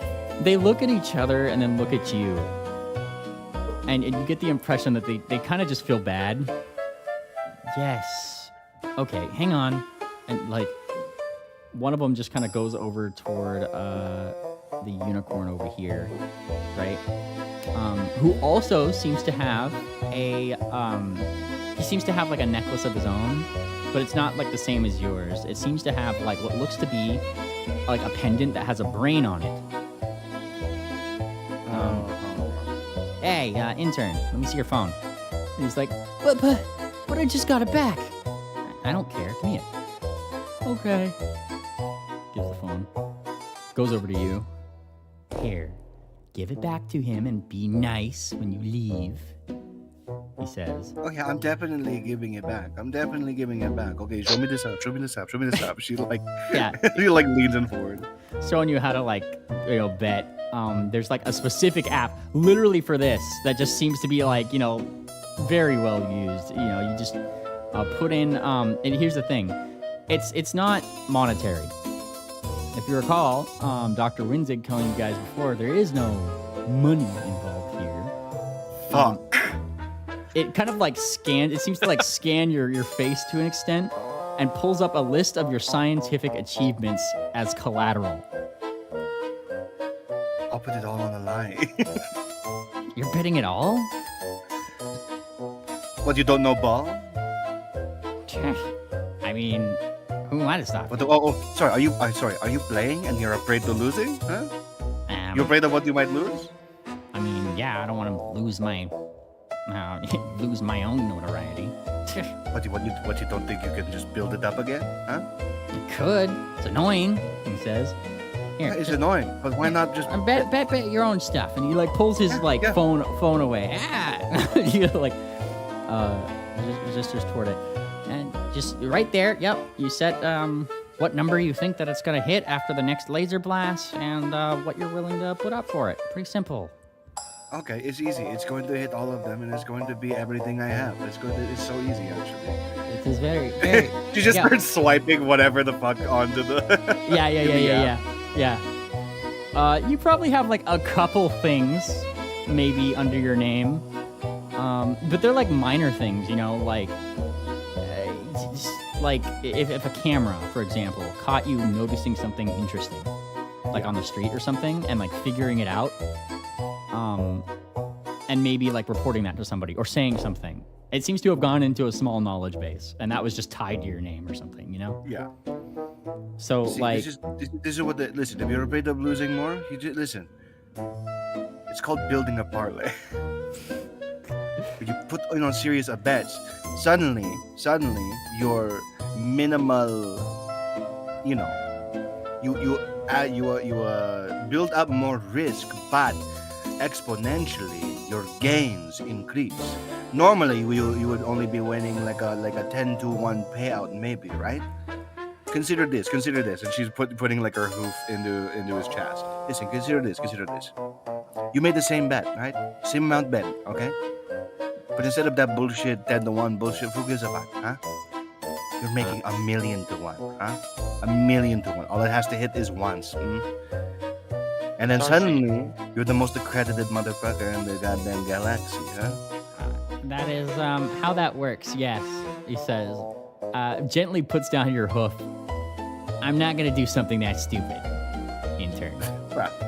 Sounds like loser talk. Let's show you. And she starts putting up random like parlay bets, like, oh, it's gonna be like even or odd numbers passerby of the laser when it goes off. We're doing how many lights are on in the building. We're doing. We're just how adding. Many times Dr. Vexa visits. Yeah, exactly. Right. Fucking like even or odd blinks before the guy gets shot. Yeah. And then she holds up the phone to his face. Look at this payout. 2 million accreditations. Oh, all it has to do is go. All it has to do is win. They both kind of like look at it, and like they're like astounded that you're. Like, they seem to be astounded at, like, just the fucking, okay, like, their insanity of it. Like, they're just like, look, if you want to be an intern forever, lady, you do that. And like, that's when you hear Vexa, like whistle towards you. Hey, homunculi, come, we have more tour. Nothing is happening over here, but I might beat 20 doctors by the end of the day. Who knows? Okay, well, good on you. Hey, the house was always edging, Sarcy. Is that like a problem? Why is this red cable unplugged? I'm writing on thumb. Do not touch I cable. checked it on the. I'm not touching it. I'm just looking. Look at this. It's plugged over here, and it's unplugged over here. What? Is this supposed to be normal? She blinks at you. This is not my machine. How should Vexa know? Like. Do not touch. Well, you know what? I'm not touching. I'm just gonna use fucking computers to actually assess the situation. Whatever you say and mean, I guess. She says, like, very confused at why you just said those words in that order. Give me you gave me the powers. I'm gonna use computers that was figure this supposed out. to be blind. I think. That was supposed to be blind. Sorry. No, it's fine. Oh, okay, there it comes. All right, yeah, you start using computers to figure this out. It's probably like a power thing that goes somewhere for sure. It kind of goes into the wall, so you can't necessarily figure out what it goes to. You do know that it has the energetic symbol on it, so one thing that you do know, don't touch the end of it. Well, yeah, I mean, that was given, even without it being energetics. We do have wires. Yeah, I mean, like, not all wires seem to carry a flow, though. They have, like, different symbols on them and stuff. Some of them just say, like Kitty Cat 5 on them and stuff. They seem to be some kind of network cables, things like that. Come, dilly-dallying. We have a very special individual to meet. One of Vexa's greatest friends. You owe him big thanks.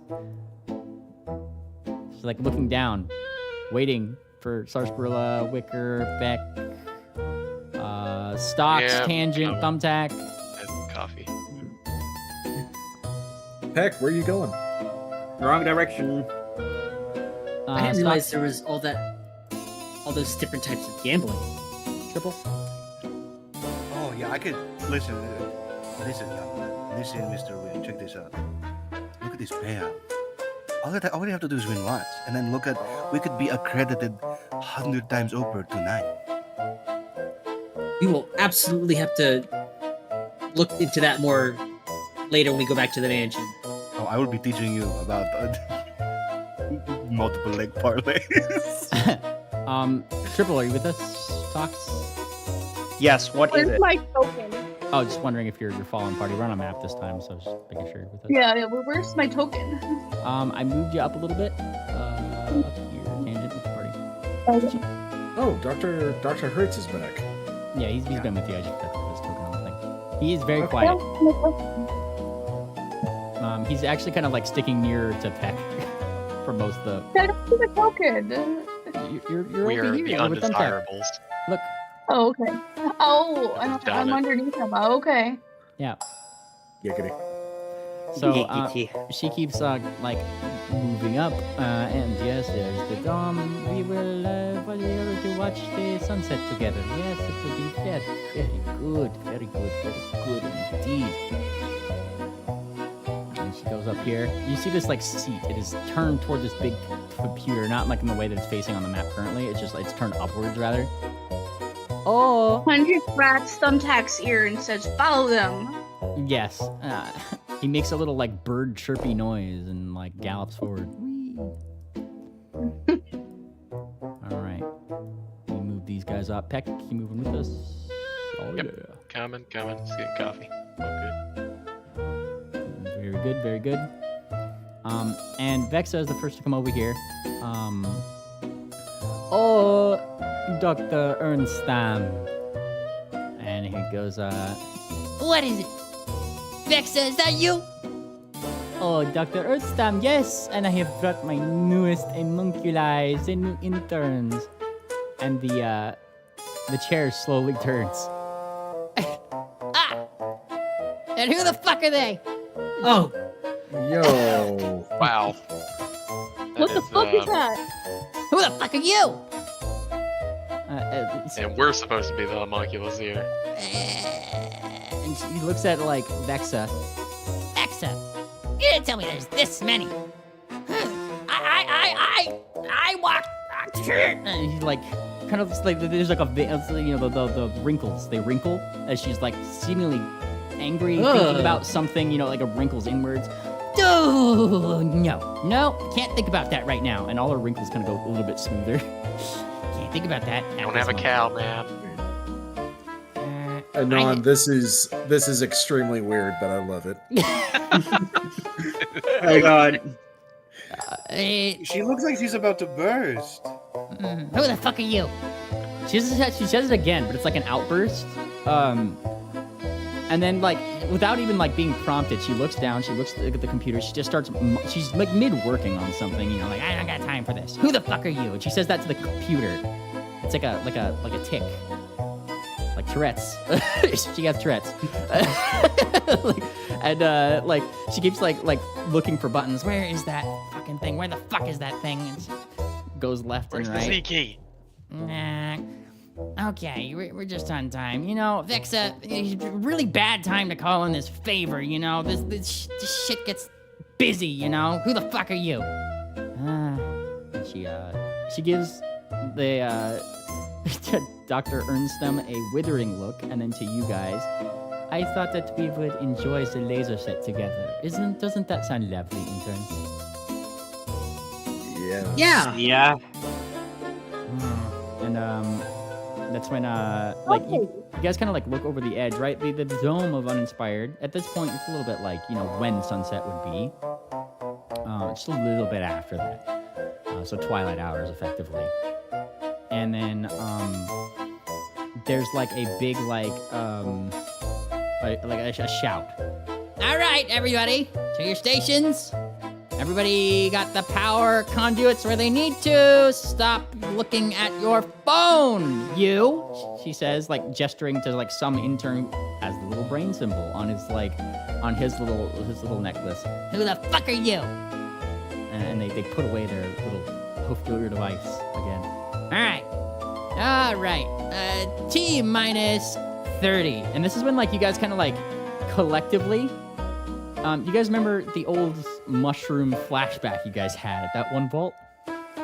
Yeah. Yeah. It's a little repurposed. But you start looking around and notice one particular thing is that it starts to kind of like look pretty damn familiar. This is the same room that controlled the two keys that Ingrid Schro had turned the key to with the other doctor. Oh shoot! Here we go. And the Dr. Blason is at the control panel where Ingrid Tro would have been in that flashback, effectively, right? Puts in a key and turns it. And she looks down the way. And you, down there. Ready. And the other one kind of like turns the key, and like the lights kind of just dim just a little bit. They just dim a little bit, enough for the like the sound of power to clearly be like. And then outside of the dome, you definitely can see it's like you know, like a two-way mirror. You can kind of still see light and stuff through it to an extent, right? The green glow of the laser that comes out northward, directly towards you, is so bright it seems to overpower the interior illusion of actual stars and sunset and things, right? And it actually does look like a very green sunset. And it just starts, you know, going clockwise. As it does, everybody kind of stops. A couple people still sneak out their phones. And the death counter above starts ticking up like 1, 3, you know, it goes up like 3. And now it's 5. And it's just like, as it's just kind of going on. And she just kind of like sits back. Ah, who the fuck are you? And she's very happy with herself. Look at this, interns. Isn't it lovely? Been planning. Go ahead. What's the lovely part? Tangent at whispers and Thumbtack's here. Ask what the laser does. Tangent, the laser kills things. It almost killed you. The big green field that nearly fucking zapped us when we were trying to get in here. And Mr. DeBlister kind of comments in, the big green laser that apparently I had built. And it's like hollow, the way he says it. Yep. You're up on the murder board for sure. You hit a high score. His like pupils are kind of like small. He actually looks, contrary to how he's been up to this point, pretty shaken up. And he's kind of like sticking to the back, trying to stay generally out of view.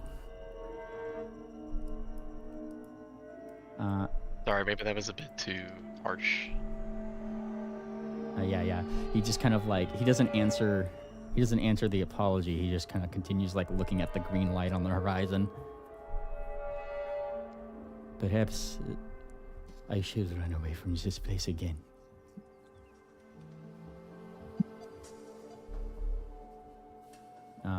Well, we're not exactly wanting to stick around either, after we figure out what we're trying to accomplish here. Yeah. Wickerwind, where are you? Yes. Where are you? What? Here? Yeah, I'm looking for you on the map. Oh, there you are. Yeah, when you say like where's the lovely part? Vexa gestures out, like to the horizon. Out there, look at how pretty this is. Is this not pretty?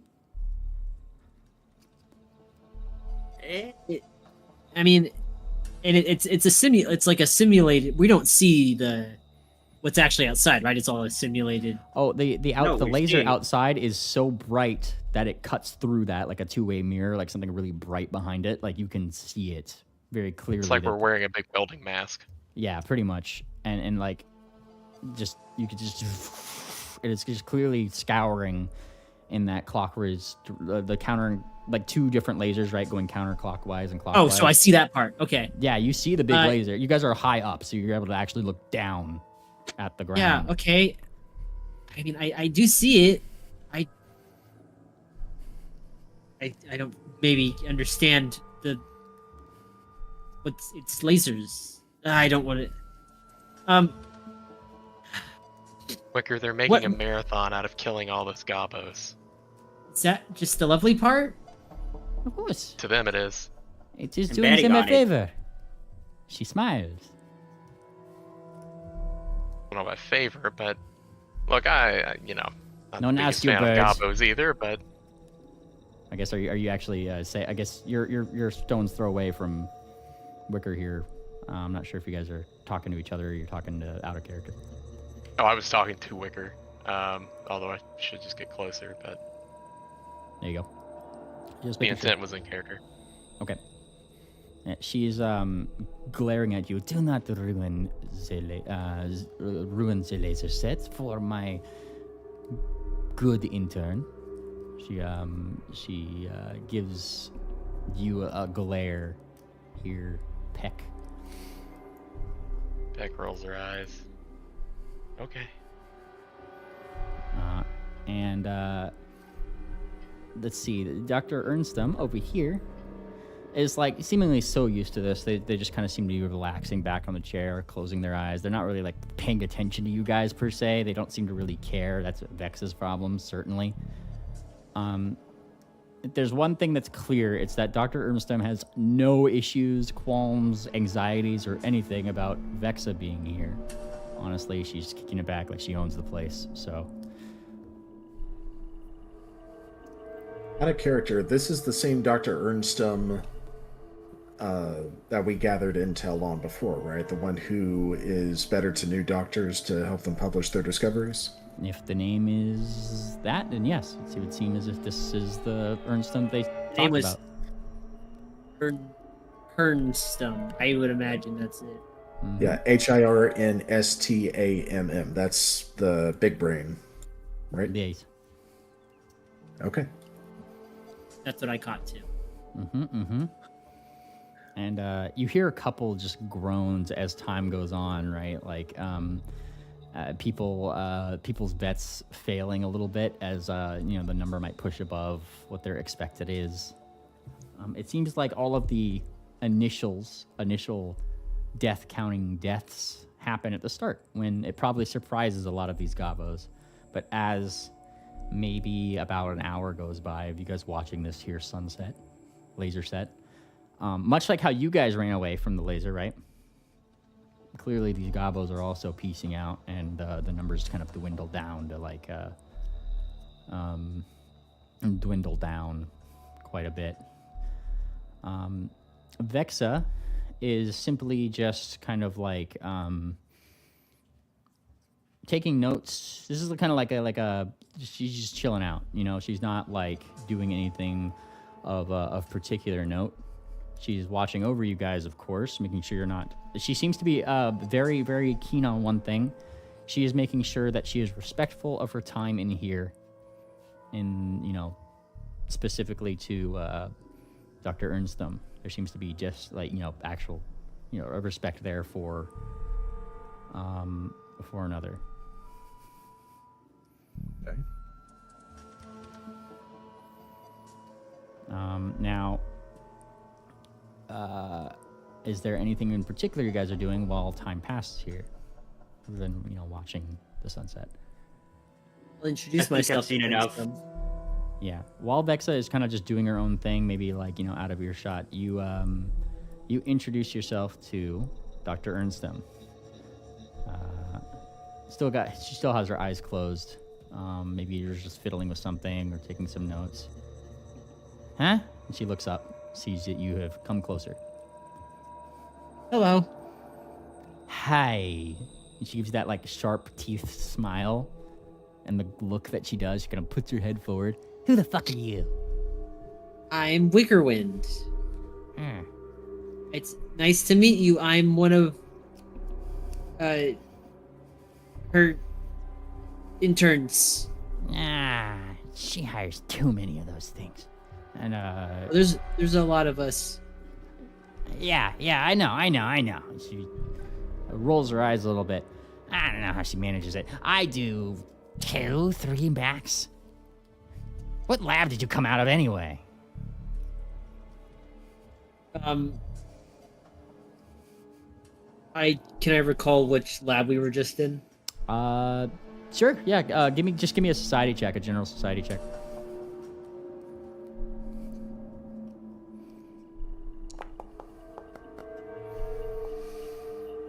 You recall from your time gathering information earlier today that there is probably one doctor who specializes in some manner of homunculi that you've probably heard of. Dr. Fleisch would be a good doctor to, there you go, to have come from what you can recall. Dr. Fleisch's lab. Ugh. Man, that guy's weird. Who the fuck is he?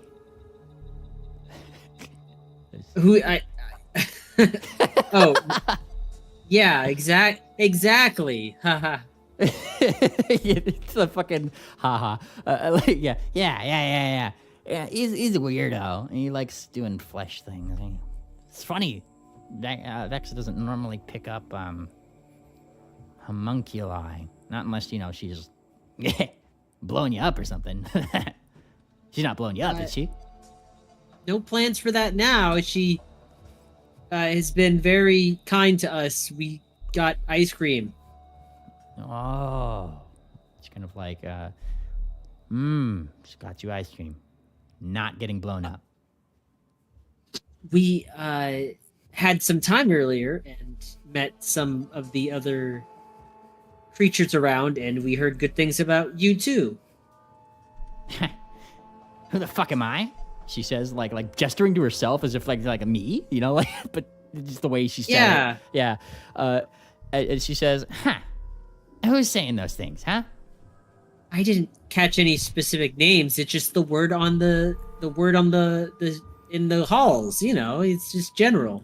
And she kind of I guess they're all saying it. She thinks about that. Yeah, I guess I get around. Snirk. Well, maybe if I can come up with a paper sometime, maybe you can help edit and review it. And we can talk. Oh, why would you come to me? You got Vexa. She says, all smiley. Who the fuck is she? Well, I like multiple opinions. She kind of thinks, well, and give me a quick diplomacy check. Vickerwind. Oh. I will use my mythic. Go for it. Oh, I guess that's better. It's still pretty good. All right. That's much better. Yeah, as you kind of start talking, she makes sure that she actually for a second makes sure that Vexa isn't too close at earshot a little bit. I'm definitely trying to seem genuine. Yeah. And she says hey, look, you come to me. All I'm saying, kid, don't use any of Vexa's stuff if you want me to edit it. And she Oh, I get it. Vexa's gonna want to be the editor for anything with her name on it. So if you need an easier time dealing with things, and she seems to think she seems to be a little bit less harsh about this whole credit thing than fucking Vexa. Then you know who the fuck I am, yeah? You know who the F you are. Wow. She feel free to use any of my research, of course, she says. But Thanks. Yeah. It's all in the archive. Feel free to look it up. I don't know what you're studying. I don't care. Just make sure it's valid. I'm sure my publisher will pick it up. She puts she kind of stretches her hooves behind her big brain for a second, and you see her close her eyes again, and she thinks of something, and all of her brain folds are wrinkling again as she's thinking of something. All the thoughts. Well, it was nice to meet you. Yeah. Who the fuck are you? I'm Wickerwood. I know that. Okay. See you later, Dr. Ernstem. Ernstem. More like shit. I don't say it. Don't say it. Don't say it. Not today, intrusive Oh, I thoughts. do. Oh, All that work I just did. Ernst dumb. Ernst dumb. I was going to say Ernst dumb because she's stupid. Terrible. Good thing her ears aren't big, or else you would have heard that. What? Now, let's see. Mr. DeBlister has been like backing up through most of this time. He's actually like trying to be as far away from all of this as he possibly can. I gotta go check on him. Doc, you alright? I think I am having a panic attack, detective. Here, let's try to calm down.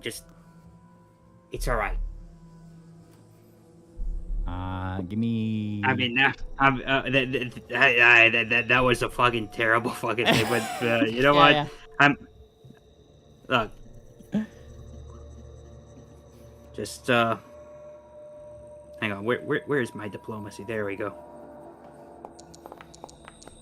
Yeah, no mythic point. My mythic point. That shit. That actually. Wait a second. I could actually use just one more thing. Oh, very nice.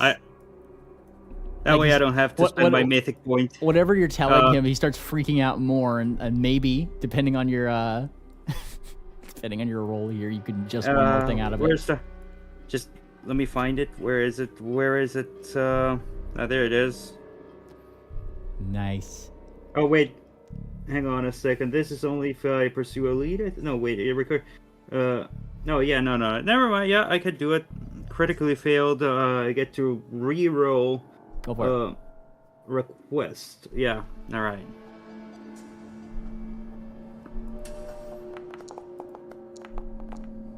That's better. That's better. What else do I say? Here. Yeah. Look. I'll teach you a song, alright? Just. This, something that, kind of calms me down in a situation like this. I gotta fucking bullshitting this shit. Holy shit, I don't fucking know it. Detective, is it your chili song? It's not the chili song, I promise. You sing the chili song a lot when you are anxious. Yeah, I do. And he kind of like, it seems to have distracted him enough with your role, right? To like break him out of his like, just a little bit. Detective, I'm not going to sing your chili song. Yeah, I know. Don't worry about it. I cannot shake a thing I heard her say earlier. Look, I just gotta remind you. You're a good guy. I can tell. That stuff may have happened. We all done terrible things at some point, you know? But, you gotta move forward. I don't know how else to say it. I am more concerned that she had mentioned that it was my old intern who has appropriated this place. Who owns this place, Bellhop? Right. Your old, who's the old intern? Is that, Brain guy, right? Brain girl? That's her.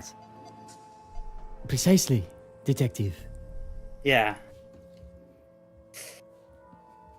And, I mean, what do we want to do about it? I do not wish to be here, he says.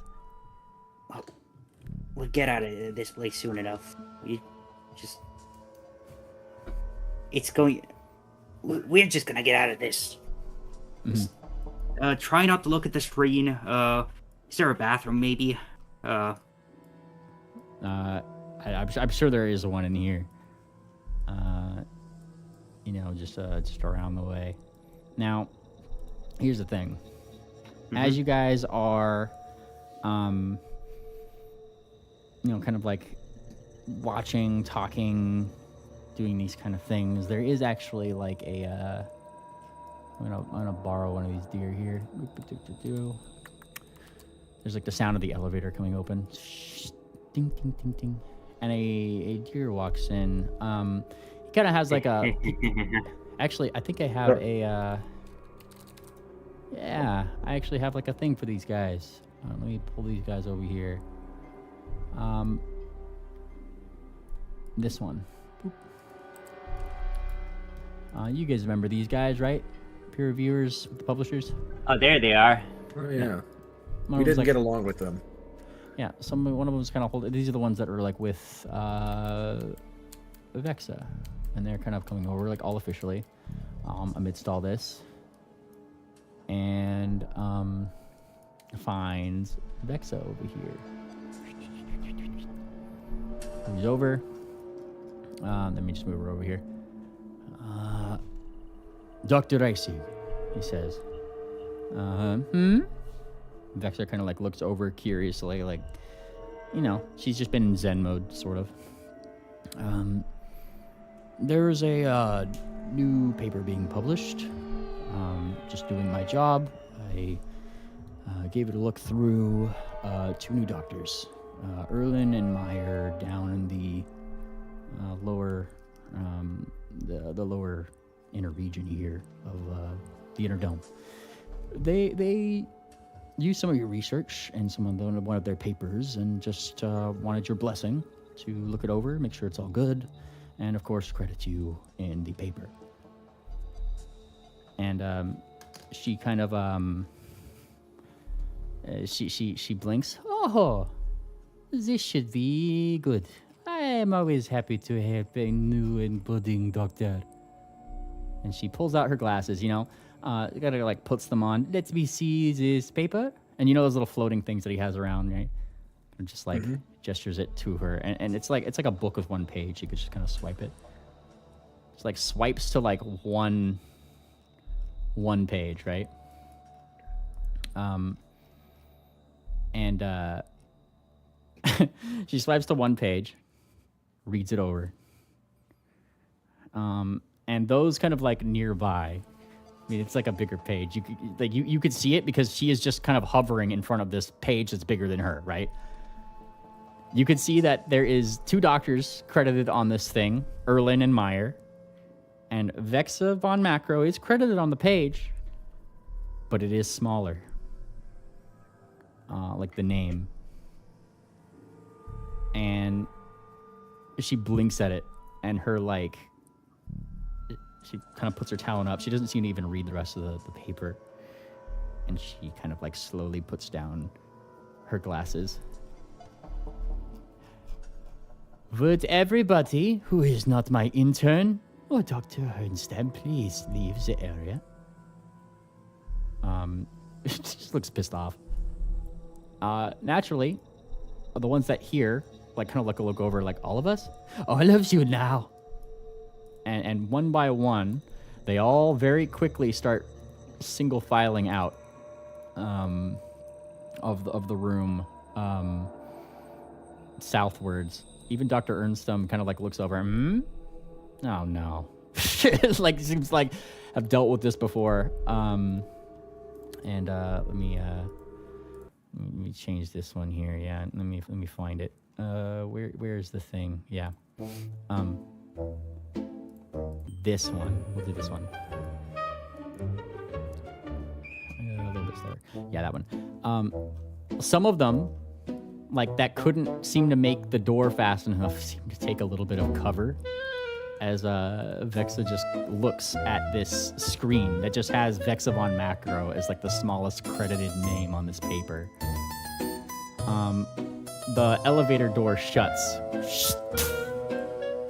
And, that's when she just starts shouting at this paper, aiming her gun at it, freaking the hell out.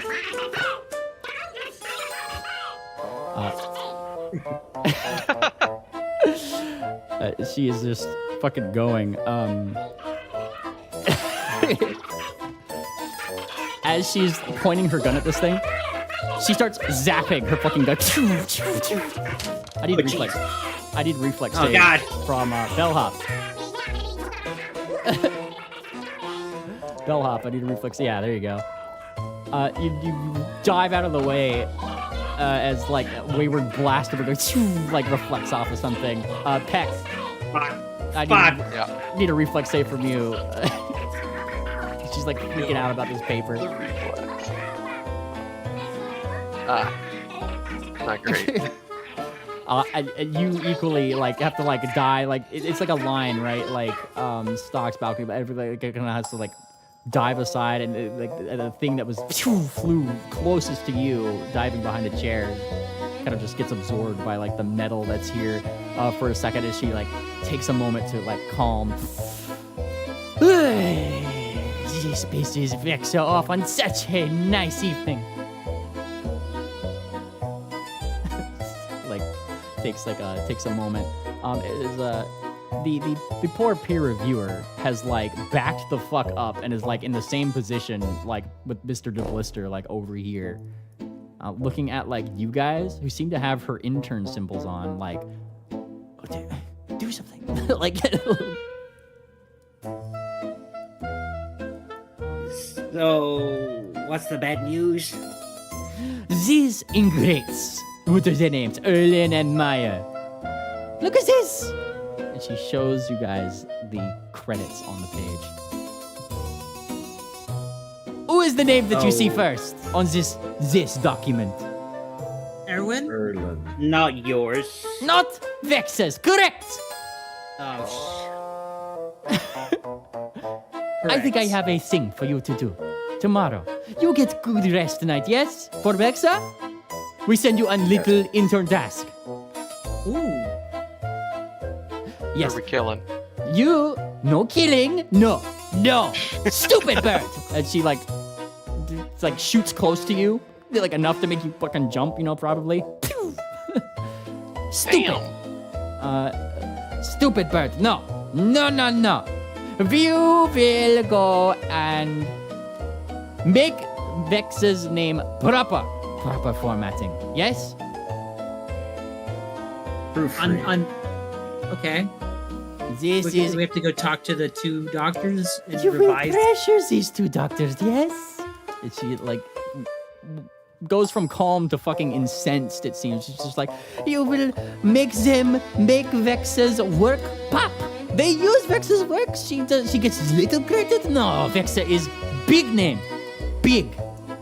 And she kind of like looks around. Big name. But doctor, you didn't write the paper. No, they referenced my work. Shut the hell up, Bert. And she goes over here. She picks up like one of those phones, kind of like sets it up against something because it's bigger than her. And she poses. She looks like really smug about it, right? She's got like this like a wonderful photogenic look about her. Takes a couple pictures or whatever. Take this with you. This would be the photos that I will require to be in the paper. If they are going to publish this, they ask me, they ask Vexa for her permission to make her name small. Did we reference the work that you published to make sure they gave you the appropriate amount? What? And she like looks over like, huh? What? Like she's like fucking lost herself. Because that's how research works, right? As far as accreditation goes, however much you contributed is how much credit you receive. She blinks. What? Well, we're not normally from here, remember? So we're just trying to figure it out. No! You use Vexa's work, you put Vexa's name with yours. Well, they did. It looks like it's with theirs. She squints. It is so small! Why is being small a problem? You will fix this. No more argument. You will fix Vexa's problem. And she puts up her fucking talons, she's like had it with this fucking dump. What size is? You're the boss. Fix Vexa's problem. And you get them. And she's like, fucking shakes a gold star at you, Moonplanet. She didn't give it to you yet, but she like shakes it at you. You get another good star for fixing Vexa's problem. Oh, the ears are perked straight up. Oh yeah. Oh yeah. Another gold star with all my other gold stars. That would be 4 gold stars. Yes, you can count. So I can count on you. Yes. Yes. Look, I'm sure this is probably an oversight. Look at this. They probably just put the names in alphabetical order. Yeah. And she kind of like, did not. No. Look. Vexa von Mac. Erlen, E, Get over M, here. Get over here. just pulls you in. Look. It grabs you by the ear. Right. What is this font size? Okay, yeah, the font size, that's another oversight. That's 2 oversights. It is a big oversight, she says. She seems to be really fucking fixated on the font size.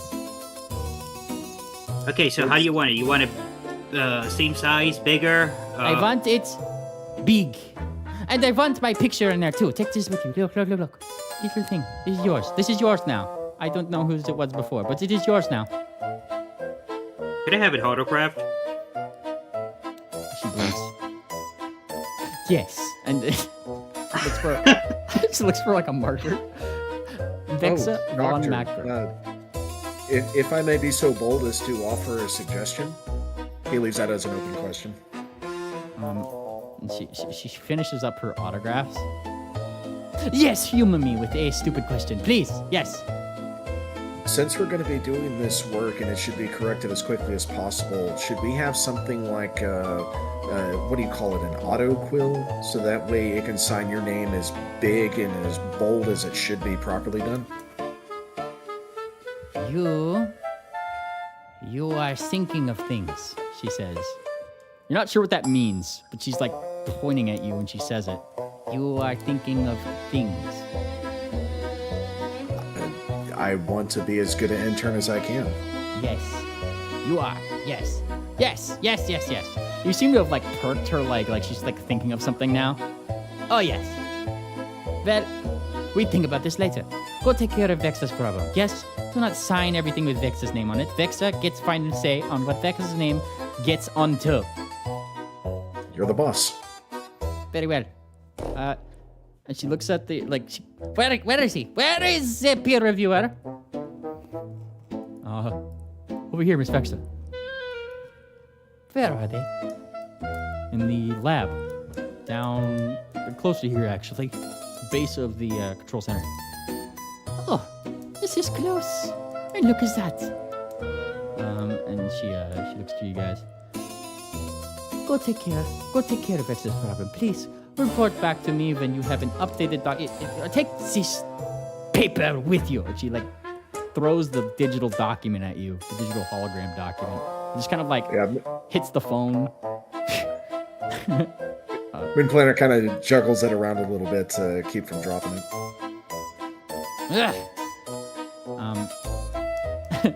Dr. Ernstem at the top gives like a big yawn. Who the fuck are you? Are you done yet? Looks over. Shut up. Looks up. Once again, doesn't seem like she's at all afraid of Vexa in any way, shape, or form. Yeah, she's got her office. All right, we've been given very explicit orders. Joey, you go. Okay. All right. Oh, Planner will make his way to the elevator. All right, you guys make your way to the elevator. Pushing the buttons down, going down to the ground. And I think, personally, I could go a little bit longer, but I do think that this would be a better place for us to end for now. And point out more stuff next time. Happy with that. Yeah, we got the next step of the adventure clearly in front of us. Yeah. With it. Very well. All right. Then we will continue the Vexa task, being Vexa's task in turns next time on the Bannermanes. Everybody say bye. Bye. Thank you very much for joining us. We will see you next time on the Bannermanes.